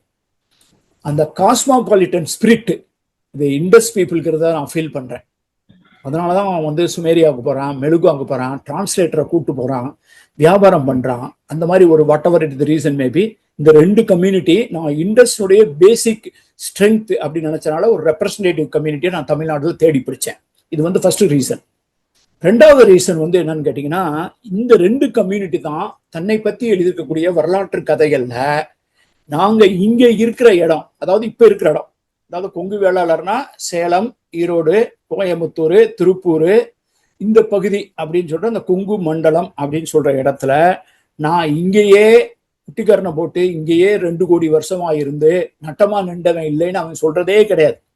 அவங்க என்ன சொல்றாங்கன்னா, நாங்க வந்து இந்த ஏரியாவுக்கு புதுசு, கொங்கு மண்டல சதகத்துல எழுதியிருக்காங்க, அவனுடைய காணிக்காரர் பட்டயங்கள்ல எழுதியிருக்காங்க, நாங்க இந்த ஏரியாவுக்கு புதுசு, நாங்க வந்து சோழ மண்டலத்துல இருந்தோம், எங்களுடைய இளவரசியை வந்து இந்த சேர மன்னனுக்கு கல்யாணம் பண்ணி கொடுத்தாங்க. அப்ப இந்த ஏரியாவில் நிறைய விவசாயம் பண்ணாத இடம் இருக்கிறதுனால, எங்க ஏரியாவில் நிறைய பாப்புலேஷன் இருக்கிறதுனால அவங்க வந்து சீரா கொடுக்கும் போது இங்க வந்து விவசாயம் பண்ற மாதிரி ஆள் அனுப்பி விட்டாங்க. சேர மன்னர் கேட்டாரு, நாங்க 49,000 குடிகளை இந்த இளவரசியோடு எங்களை சீரா அனுப்பிச்சு விட்டாங்க, நாங்க சீரா வந்தவங்கன்னு சொல்றேன். யாரு சொல்றா? கொங்கு வேளாளர் தங்களுடைய காணிக்காரர்கள் பட்டயங்கள்ல கொங்கு மண்டல சாதத்தை எழுதி வச்சிருக்கான். அதாவது என்ன சொல்றா, நான் இங்க ஏரியா கிடையாது, நான் இதுக்கு முன்னால சோழ நாட்டுல இருந்தேன். நாங்க அப்புறம் போகும்போது சொல்றேன், நாங்க சோழ நாடுன்னு சொல்றோமே தவிர நாங்க சோழ நாட்டுல மட்டும் இல்ல, அதுக்கு முன்னால தொண்டை நாட்டுல இருந்தோம் காஞ்சிபுரத்துலன்னு அவனே எழுதுறான். அப்ப எனக்கு தேவை ஒரு விவசாயம் பண்ற ஒரு நீர் மேலாண்மையில சிறந்த ஒரு சமூகம். கொங்கு நூரி அப்படின்னு சங்க இலக்கியம் பதிவு பண்றது. இன்னைக்கு வரைக்கும் ஆழ்கிணறு இந்தியா ஃபுல்லா கிணறு தூண்டுறவன் கொங்கு மண்டலத்துக்காரன் தான். அது நாகாலாந்தா இருந்தாலும் சரி, ஒரிசாவா இருந்தாலும் சரி, அது பீகாரா இருந்தாலும் சரி, ஆப்பிரிக்காவா இருந்தா கூட கிணறு தோன்றவெல்லாம் கொங்கு மண்டலத்து நாமக்கல்காரன் தான். அப்ப நீர் மேலாண்மை, விவசாயம், அதே நேரத்துல எனக்கு முக்கியம் வந்து நான் இங்கேயே குச்சி அடிச்சு ஆணி அடிச்சு வேர் அடிச்சு உட்கார்ந்து இருந்தவன் இல்ல, நான் வெளியூருக்காரன்னு அவன் சொல்லணும், அதை அவனே எழுதி வச்சிருக்கணும். இதை நான் சொன்னேன்னா என்கிட்ட சண்டைக்கு வருவாங்க. நீ வந்து 800 வருஷத்துக்கு முன்னால வந்த, நீ விஜயநகரத்துல இருந்து வந்த, நீ என்னைய வந்து என்னுடைய ஜாதகம் என்னுடைய மரபணு எல்லாம் தேடிட்டு இங்க 2 பேர் நிறைய பேர் திரிவாங்க. அப்ப நான் என்னை கேட்டா என்ன சொல்லிடுவேன், நான் சொல்லலப்பா, கொங்கு வேளாளரே அவர் எழுதி வச்சிருக்காரு அப்படின்னு சொல்லணும். இதே மாதிரிதான் நகரத்தார் எழுதி வச்சிருக்காங்க. நகரத்தார் என்ன சொல்றான், நாங்க இப்ப வந்து நாட்டுக்கோட்டையில இருக்கோம், சிவகங்கை பகுதியில, ஆனா நான் இந்த பகுதியை சேர்ந்தவங்க கிடையாது, நாங்க இதுக்கு முன்னால பூம்புகார்ல இருந்தோம். அங்க பூம்புகார்ல இருக்கும்போது அங்க மன்னரோட சண்டை வந்துருச்சு, அவர் வெள்ளம் வந்துச்சு, வெள்ளம் வரும்போது வீட்டுக்கு ஒருத்தனை வந்து அவர் வந்து மண் அள்ளி போட சொல்றாரு. இவர் வியாபாரிக்குன்னு ஒரு கர்வம் திமிர் இருக்கும்ல, எவன்டா மண் அள்ளி போடுவான வேற கணக்கு பிள்ளை வந்து சொல்லவும் ராஜா சொல்லி விட்டுருக்காரு, நீங்க வந்து ஒரு வீட்டுக்கு ஒரு மூட்டை மண்ணு போட சொல்றாருன்னு. உடனே சொல்ற, ஒரு மூட்டை மண்ணு தானையா, ஒரு மூட்டை வைரத்தை எடுத்து போடியா, இதெல்லாம் கதை தான், ஒரு மூட்டை மணி எடுத்து போடியான்னு சொல்லுவோம். இது வந்து ஒரு வணிக திமிர், அதாவது செல்வத்தினுடைய பெருக்கு. இன்னைக்கு கூட நீங்க பாத்தீங்கன்னா நம்ம அரசாங்கங்களை கட்டுப்படுத்துறது கார்பரேட் ஹவுசஸ் தான். அது அமெரிக்காவா இருக்கட்டும், இந்தியாவா இருக்கட்டும், ultimately corporate power only matters. அப்பயும் இப்படிதான், ராஜாங்கிறவரு ஒரு வெட்டி பெருமைக்கு உட்காந்துருப்பாரு, பெரியாங்க உட்காந்துருப்பாரு, ஒருத்தவங்க இருப்பாங்களே தவிர அவருக்கே கடன் கொடுக்கிறவர் வந்து வியாபாரி தான். ராஜாவுக்கே கடன் கொடுத்தவன் தான் செல்வந்தன். அப்ப அப்படிப்பட்ட செட்டியார் சொல்றாரு, நான் வந்து இங்க சிவகங்கையில வந்து புதுசா தான் வந்திருக்கோம், பாண்டி மன்னர் கூப்பிட்டாரு, நாங்க அங்க இருந்து பூம்புகார்ல வந்தோம். அவர் வந்து என்ன பண்றாரு, கோபமாயி இவங்களெல்லாம் தண்டிச்சுறாரு. ரொம்ப தண்டிக்கவும் இந்த செட்டியார்கள் எல்லாமே நகரத்தாரெல்லாம் தற்கொலை பண்ணிக்கிறாங்க. தற்கொலை பண்ணிட்டு இந்த கோயில் கும்பிடுறாங்கல்ல, இந்த 7 பேர் 9 பேர், இதை தவிர மீதி எல்லாம் தற்கொலை பண்ணிக்கிறாங்க. அப்ப அவங்க மீது இருக்கிறது இத்தனை ஆம்பளையால் தான். அப்ப இவர் வந்து சிவகங்கை பாண்டியராஜா கூப்பிட்டு, நீங்க வந்து வியாபாரம்லாம் நல்லா பண்றீங்க, நீங்க எங்க வாங்கவும் வம்சத்தை விருத்தி பண்றதுக்காக அவங்க கதையிலே இருக்கு. நாங்க வேளாண்குடியிலிருந்து வேளாளர் குலத்தை சேர்ந்த பெண்களை நாங்க கல்யாணம் பண்ணிக்கிறோம். ஆம்பளை செட்டியாரு, பெண்ணு வந்து வேளாளர். அப்ப இதுதான் இங்கதான் நீங்க கவனிக்கணும். ஒரு வணிக சமூகம் வந்து எப்பயுமே வெளியில டிராவல் பண்ணும். பர்மால இருந்து இங்க இருந்து போயிருப்பாரு, யாரு நகரத்தார் போயிருப்பாரு. அங்க போய் ஒரு தனியா குடும்பம் வச்சிருப்பாரு. அங்க எஸ்டிடி எல்லாம் கிடையாது, அப்பெல்லாம் கிடையாது. ஒரு நம்ம கண்டுபிடிக்க முடியாது. ஃபேஸ்புக்ல போய் ஒரு லிங்க்டின்ல போய் இவரோட டச்சிங்ல இருக்காரு நம்ம சொல்ல முடியாது. அவர் பாட்டுக்கு இருப்பாரு. ஊருக்கு வரும்போது ஊருக்கு வருவாரு. அதே மாதிரி ரங்கூன்ல இருப்பாரு. எங்க தாத்தாலாம் ரங்கூன் தாத்தானே ஒருத்தர் இருந்தாரு. சிங்கப்பூர்ல இருப்பாரு, மலேசியால இருப்பாரு. அங்க ஒரு தனி பிரான்ச் வச்சிருப்பாரு, இங்க ஒரு பிரான்ச் வச்சிருப்பாரு. இது தனி, இதெல்லாம் சகஜம். அதான் இவன் சொல்ல, நம்ம இதெல்லாம் சகஜமாப்பான்னு சொல்லுவாங்க, அரசியல் இதெல்லாம் சகஜமாப்பாங்கிற மாதிரி அவர் இருப்பாரு. அப்ப இந்த பெண்கள், இந்த ஆண்கள் வந்து வெளியூர்ல போய் டிராவல் பண்ணும்போது எப்பயுமே வந்து ரேஷியோ கம்மியா இருக்கும். போற இடத்துல ஆம்பளையால் தான் போவானே தவிர பொம்பளை கூட்டு போக மாட்டான். அப்பதான் இந்த வணிக குடியினை சேர்ந்தவருக்கு எல்லாருக்குமே ஒரு பிரச்சனை என்னன்னு கேட்டீங்கன்னா, ஒரு மேல் less and female very less, மேல் ஹெவி. அவன் மேல் தான் போவான். அப்படிங்கும் போது அவன் வேறு ஒரு இனத்துலதான் கல்யாணம் பண்ணும் போதுதான் இதுல ஸ்பெசிபிக்காவே வேளாளர் கல்யாணத்தை இன்னைக்கு தேதி வரைக்கும் நீங்க போய் பாருங்க. குன்றக்குடி கோயில் நான் போயிருக்கேன். பிள்ளையார் வந்து 2 கையோட இருக்கிற ஒரே சிலை தான். மற்றதெல்லாம் 4 கை 8 கையில இருக்கும். இது குன்றக்குடி கோயில், இளையாத்தான்குடி, மாத்தூர் கோயில், இந்த கோயிலாம் போயிருக்கேன். ஆனால் இந்த செட்டிநாடு இருக்கக்கூடிய பெண்களுக்கு மட்டும் ஆட்சி இருக்காங்க பாத்தீங்களா, அவங்களுக்குன்னு தனி ஒரு கோயில் உண்டு. அது வந்து பெண்களுக்கான கோயில். செட்டிநாட்டுல கல்யாணம் பண்ண எல்லா பெண்களுக்கும் சேர்ந்து ஒரு பொது கோயில் இருக்கு. அங்க இருக்க ஆண்கள் மட்டும்தான் இந்த கோயில்ல பிரிவு. நான் வைரவன் கோயிலு, நீங்க மாத்தூர் கோயிலு, இளையாத்தான் கோயிலு, அவங்களுடைய எக்ஸோகமஸ் எண்டோகமஸ் சொன்னீங்களா, அது வந்து ஆண்களுக்கு தான் பொருந்தும். இந்த பெண்கள் வந்து ஒரு தனி பூல் மாதிரி வர்றாங்க. ஆனா அவங்க எல்லாம் வெளியூர்ல இருந்து வந்தேன்னு சொல்றாங்க. முதல்ல வந்து சோழ நாடு, அதுக்கு முன்னால தொண்டை நாடு, அதுக்கு முன்னால வந்து நான் சந்தியா நகரால இருந்தோம் அப்படின்னு சொல்றாங்க. அப்ப எனக்கு தேவை, நான் வெளியூர்ல இருந்து வந்தேன்னு அவனுடைய எழுத்துலயே ஒத்துருக்கிற 2 கம்யூனிட்டி. இதை வேற எவனையாவது நான் எடுத்து போய் நான் வந்து கேஸ் ஸ்டடி பண்ணியிருந்தேன்னா அவன் தான் என் கூட சண்டைக்கு வருவாங்க. நாங்க ஒரு 2-3 கோடி வருஷமா இங்க தமிழ்நாட்டுல வாழ்ந்துட்டு இருக்கோம், நீங்க வெளியில இருந்து வந்தோம்னு சொல்லிட்டீங்களே அப்படின்னு ஏன்டா அவன் சண்டை போடுவான். அதனால நான் அவங்கள பத்தி பிரச்சனைக்கே போகாம, எவன் ஒருத்தன் தன்னுடைய புத்தகத்திலேயே நான் வெளியூர்ல இருந்து வந்தேன்னு எழுதியிருக்கானோ அவனை மட்டும் எழுதி குஜராத்து மகாராஷ்டிரா வழியாக சிந்து வழியில பொருத்தி காட்டிருக்கேன். இதை நான் எடுத்தேன்னா எல்லாரும் கதையும் இப்படித்தான் இருக்கும். ஆனா நான் சொல்ல மாட்டேன். நான் எதுக்கு இப்போதைக்கு எனக்கு அவ்வளவு இதே 3.5 கிலோ புக் ஆயிடுச்சு. இவங்க கதையெல்லாம் எழுதுறேன்னா இதை விட அதிகமாயிரும். அது 500 பக்கம் ஆயிரும். அதனால வந்து இந்த 2 பேரும் அவங்களா ஒப்புதல் வாக்கு மூலம் கொடுத்த 2 கம்யூனிட்டிங்கிறனாலதான் இந்த 2ஐயும் எடுத்திருக்கேன். அதனால என்னோட விளைவு என்னன்னு கேட்டீங்கன்னா, இந்த 2 கம்யூனிட்டிக்குள்ள வித்தியாசத்தை பாருங்க. ஒண்ணு வந்து செட்டில்டு அக்ரிகல்ச்சர், 152 குரூப். ஒருத்தவங்க சொல்றாங்க 152, நீங்க சொன்னீங்க ஒரு 212 சொன்னீங்க. இது நம்பரே ஆதன் கூட்டம், அந்த கூட்டம், செல்லன் கூட்டம், அந்த கூட்டம், இந்த கூட்டம் வரும். நம்பரே வித்தியாசப்படும். அப்புறம் காணியூர்கள், இத்தனை நாடு, கோரக்க நாடு, ஆரை நாடு, இப்படி நாடுகள் பிரிவு இருக்கும். நாடு, அதுக்கு கீழே டிவிஷன் காணியூர், அதுக்கு அடுத்து கூட்டம். நான் இதை ஒரு எக்ஸல் சீட் போட்டு ஒரு மேட்ரிக்ஸ் தயார் பண்ணியிருந்தேன் சம்டைம் அபவுட் 20 years பேக். அப்பதான் நான் I use to travel in Kongu பகுதி வெரி ஆஃபன். நான் வந்து ஒரு 2012-15 வந்து சுந்தரோடையும் போவேன். ஒரு கார்த்திகேய சிவசேனாபதி என்னுடைய ஃப்ரெண்டு, அவர் எங்களெல்லாம் கூட்டு போவார். நிறைய ஊருக்கு நான் போயிருக்கேன். இந்த காணியூர் கோயிலுக்கெல்லாம் போவேன். ஒவ்வொரு கோயிலாம் நான் போகாத கோயிலே கிடையாது கோணியூர் பகுதியில், கொங்கு பகுதியில. இப்ப இந்த கொங்கு பகுதியில வந்து நாடு இட்ஸ் இன்சிக்னிஃபிகண்ட். காணியூர் கூட இன்னைக்கு இன்சிக்னிஃபிகண்ட். காணி இஸ் கோட்டர்மினஸ் வித் டெம்பிள். காணி டெம்பிள் ஒன்று இருக்கும். வாட் இஸ் மெட்டீரியல் இஸ் கூட்டம். இந்த கூட்டம் பேருக்குலாம் அதான் முக்கியம். அதுதான் வந்து எக்ஸோகமஸ் எண்டோகமஸை தீர்மானிக்கிறது. இந்த பங்காளியா மாமா வச்சிருக்கேன் நான். எனக்கு உலகம் ஃபுல்லா கொங்கு கம்யூனிட்டியில எனக்கு நிறைய ஃப்ரெண்ட்ஸ் இருக்காங்க. நான் யார் வீட்டுக்காவது போனேன்னா, நானும் என் ஒய்ஃபும் போய் தங்கினோம்னா என்கிட்ட இயல்பாவே கேட்பாங்க. நான் அவங்களுக்கு தெரியும் நான் கொங்கு கூட்டத்தை சேர்ந்தவன் இல்லைன்னு தெரியும். அவங்களுக்கு நல்லாவே தெரியும் நான் வேற ஆளுன்னு. அப்ப அவங்க சொல்லுவாங்க, இயல்பாவே என்கிட்ட எனக்கு ரொம்ப பிடிக்கும் அந்த இது. அவங்க பேசும்போதே அவங்ககிட்ட அவங்க வீட்டுக்கு சொல்லும்போது சொல்லுவாங்க, அவர் வந்து என்ன கூட்டம் சொல்றீங்க, உங்க கூட்டம் கிடையாது, அதாவது இல்ல எங்க கூட்டம் கிடையாது அப்படிம்பாங்க. அப்படின்னு சொல்லுவாங்க, நீங்க இவர் செல்லங்கூட்டம் அப்படின்றவாங்க அப்படின்னு சொல்லி என்னை மாமான்னு சொல்லுவாங்க. சிலர் வந்து அண்ணான்னு சொல்லுவாங்க. என்னை வாய் முழுக்க வாய் நிரம்ப என்னைய இந்த உலகத்துல நான் வெளியில பயணம் பண்ற இடங்கள்ல என்னைய ஒண்ணு அண்ணா அப்படின்னு இல்லைன்னா மாமா அப்படின்னு சொல்லி வாய் நிறைய கூப்பிடுற எனக்கு முன்பின் தெரியாத பெண்களை நான் சந்திச்சிருக்கிறது இந்த கொங்கு கூட்டத்துல தான் சந்திச்சிருக்கேன். ஏன்னா அவங்க எனக்கு ஒரு கூட்டத்தை அலாட் பண்ணிடுவாங்க. அவங்களே சொல்லிடுவாங்க நீங்க அண்ணா நீங்க எந்த கூட்டம்ன்றுவாங்க. அப்புறம் நான் அந்த கூட்டமா இருந்தாலும் அண்ணன் ஆயிடுவேன். நான் அந்த கூட்டம் இல்லைன்னா அவங்க வீட்டுக்காரர் கூட்டமா இருந்தா நான் மாமாவாயிருவேன். நீங்க யோசிச்சு பாருங்க. இது ஒரு வகையான இந்த புலப்பெயர்வு, இந்த மாதிரியான ஒரு சொசைட்டி. ஒரு முத்தரசன் சார் ரொம்ப நல்லா சொல்லுவாரு, இதுதான் ஒய் குரோமோசோம் மைட்ரோகாண்ட்ரியல் டிஎன்ஏக்கான உறவு. வியாபாரம் பண்ண போறவன் மட்டும் எப்பயுமே தனியா தான் போவான். பர்மாக்கு போறது, மலேசியாவுக்கு போறது, அங்க போய் ஒரு பிரான்ச் ஓப்பன். நீங்க மலாக்காக்கு போனதான் தெரியும், மலாக்கா செட்டி தெருன்னு இருக்கு. இப்போ போய் மலேசியாவுக்கு போயிருந்தேன், அங்க பொய்யா விநாயகர் கோயில் இருக்கு, வீரபத்திர கோயில் இருக்கு. அவர் அங்க செட்டினே இருக்காங்க, மலாக்கா செட்டின்னு. அவங்களுக்கு தமிழே பேச தெரியாது, ஆனா அவங்க பேரெல்லாம் பழனி எப்பன்னு அதுக்குன்னு வச்சிருக்காங்க. அப்ப தமிழ் எழுத தெரியாது. அப்படின்னு இருக்கும்போது இந்த 2 கம்யூனிட்டியை நான் இதுக்காக தான் தேர்ந்தெடுத்தேன். மற்ற கம்யூனிட்டி இதுல பொருந்தாதுன்னு கிடையாது, அவங்கள பொறுத்துறதுக்கு நான் விரும்பல. ஏன்னா அவங்க ரொம்ப ஃபீல் பண்ணிடுவாங்க. அதனால நான் அதனால நான் அதை விட்டுட்டேன். மற்றபடி இது ரொம்ப அருமையான உரை. இப்படிதான் வேல்யூ அடிஷன் பண்ணும்.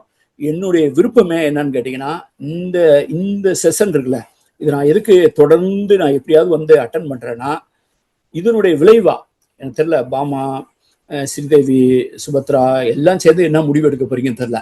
இது எல்லாமே சேர்ந்து இந்த புதிய வேல்யூ அடிஷனை ஒரு புத்தகம் ஆக்க போறீங்களா, அல்லது இந்த ஒவ்வொரு உரையில இருக்கக்கூடிய முக்கியமான விஷயங்களை எடுத்து நீங்க ஃபர்தர் வேல்யூ ஆட் பண்ணி சின்ன சின்ன குறுநூல் ஆக்க போறீங்கன்னு எனக்கு தெரியாது. Probably one book will be solid book will be very advisable. ஏன்னு கேட்டீங்கன்னா, இந்த புக்கு சொல்றது இந்த புக்கை அடுத்த கட்டத்துக்கு எடுத்துட்டு போற புதிய தரவுகள்.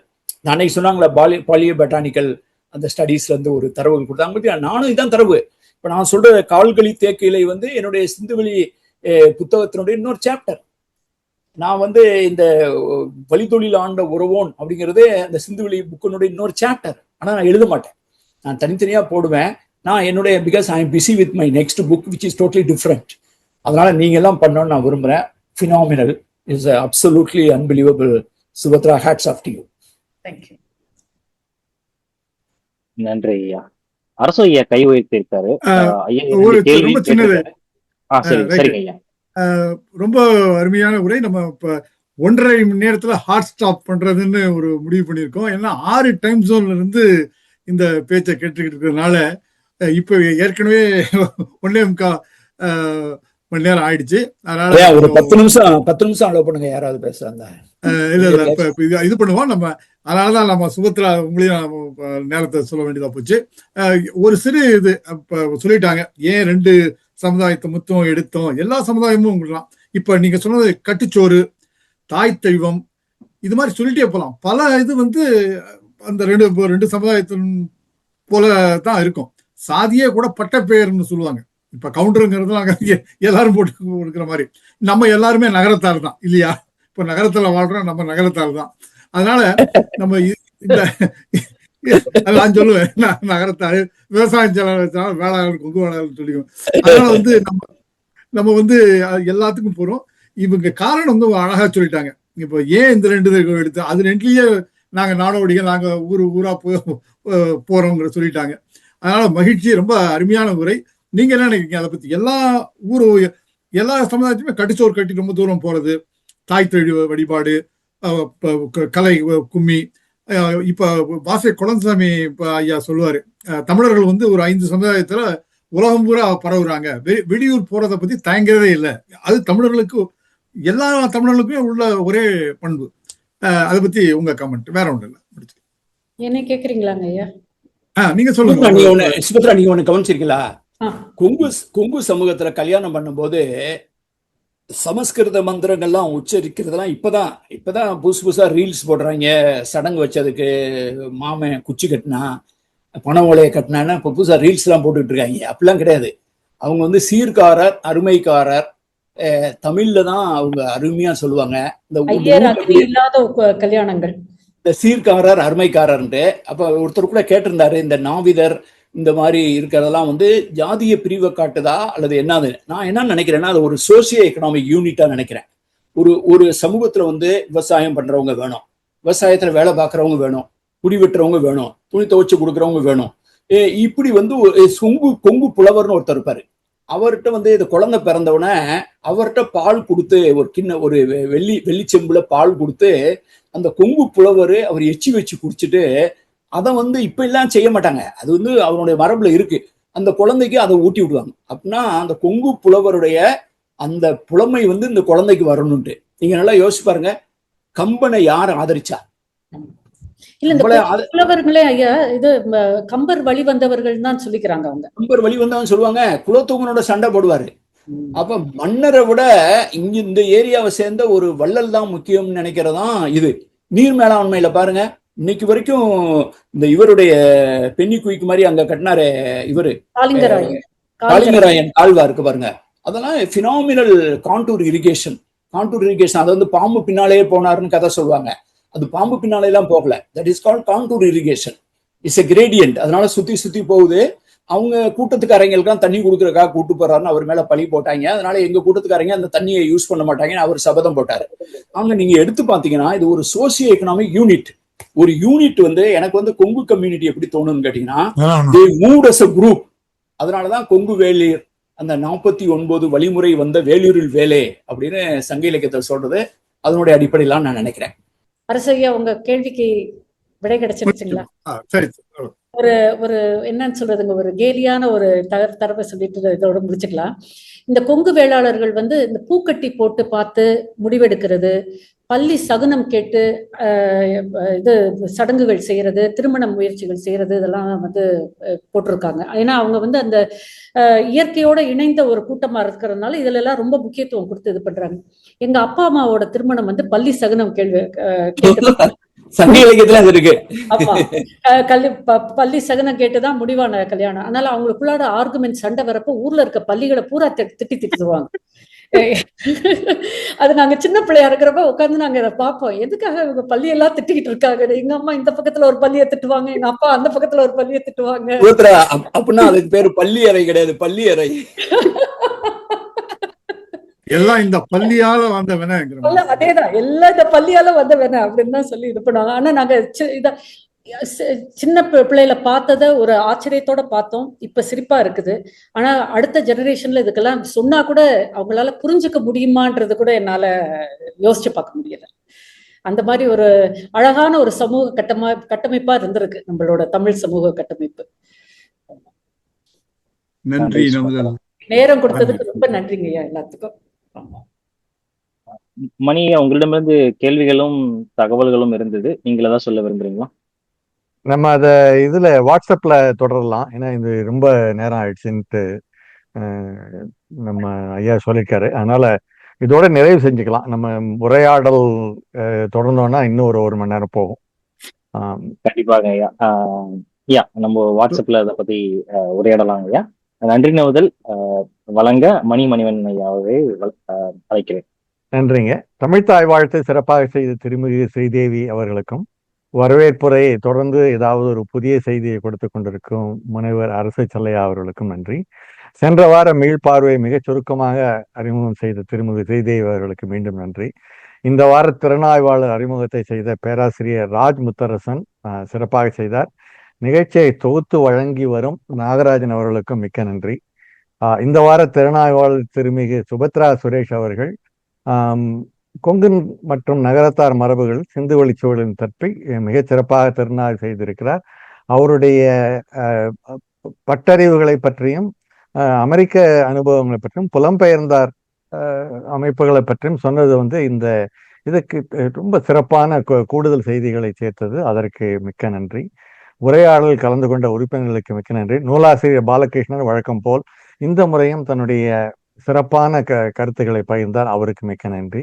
கணினி ஒருங்கிணைப்பு செய்து வரும் ஸ்ரீதேவி அவர்களுக்கும், யூடியூப் மேலாண்மை செய்து வரும் நாகா அவர்களுக்கும், எண்ணிம விளம்பர அறிவிப்பு செய்யும் நாகா அவர்களுக்கும், வலைத்தள மேலாண்மை செய்து வரும் சுவர்ணா சூர்யா அவர்களுக்கும் சிறப்பு நன்றி.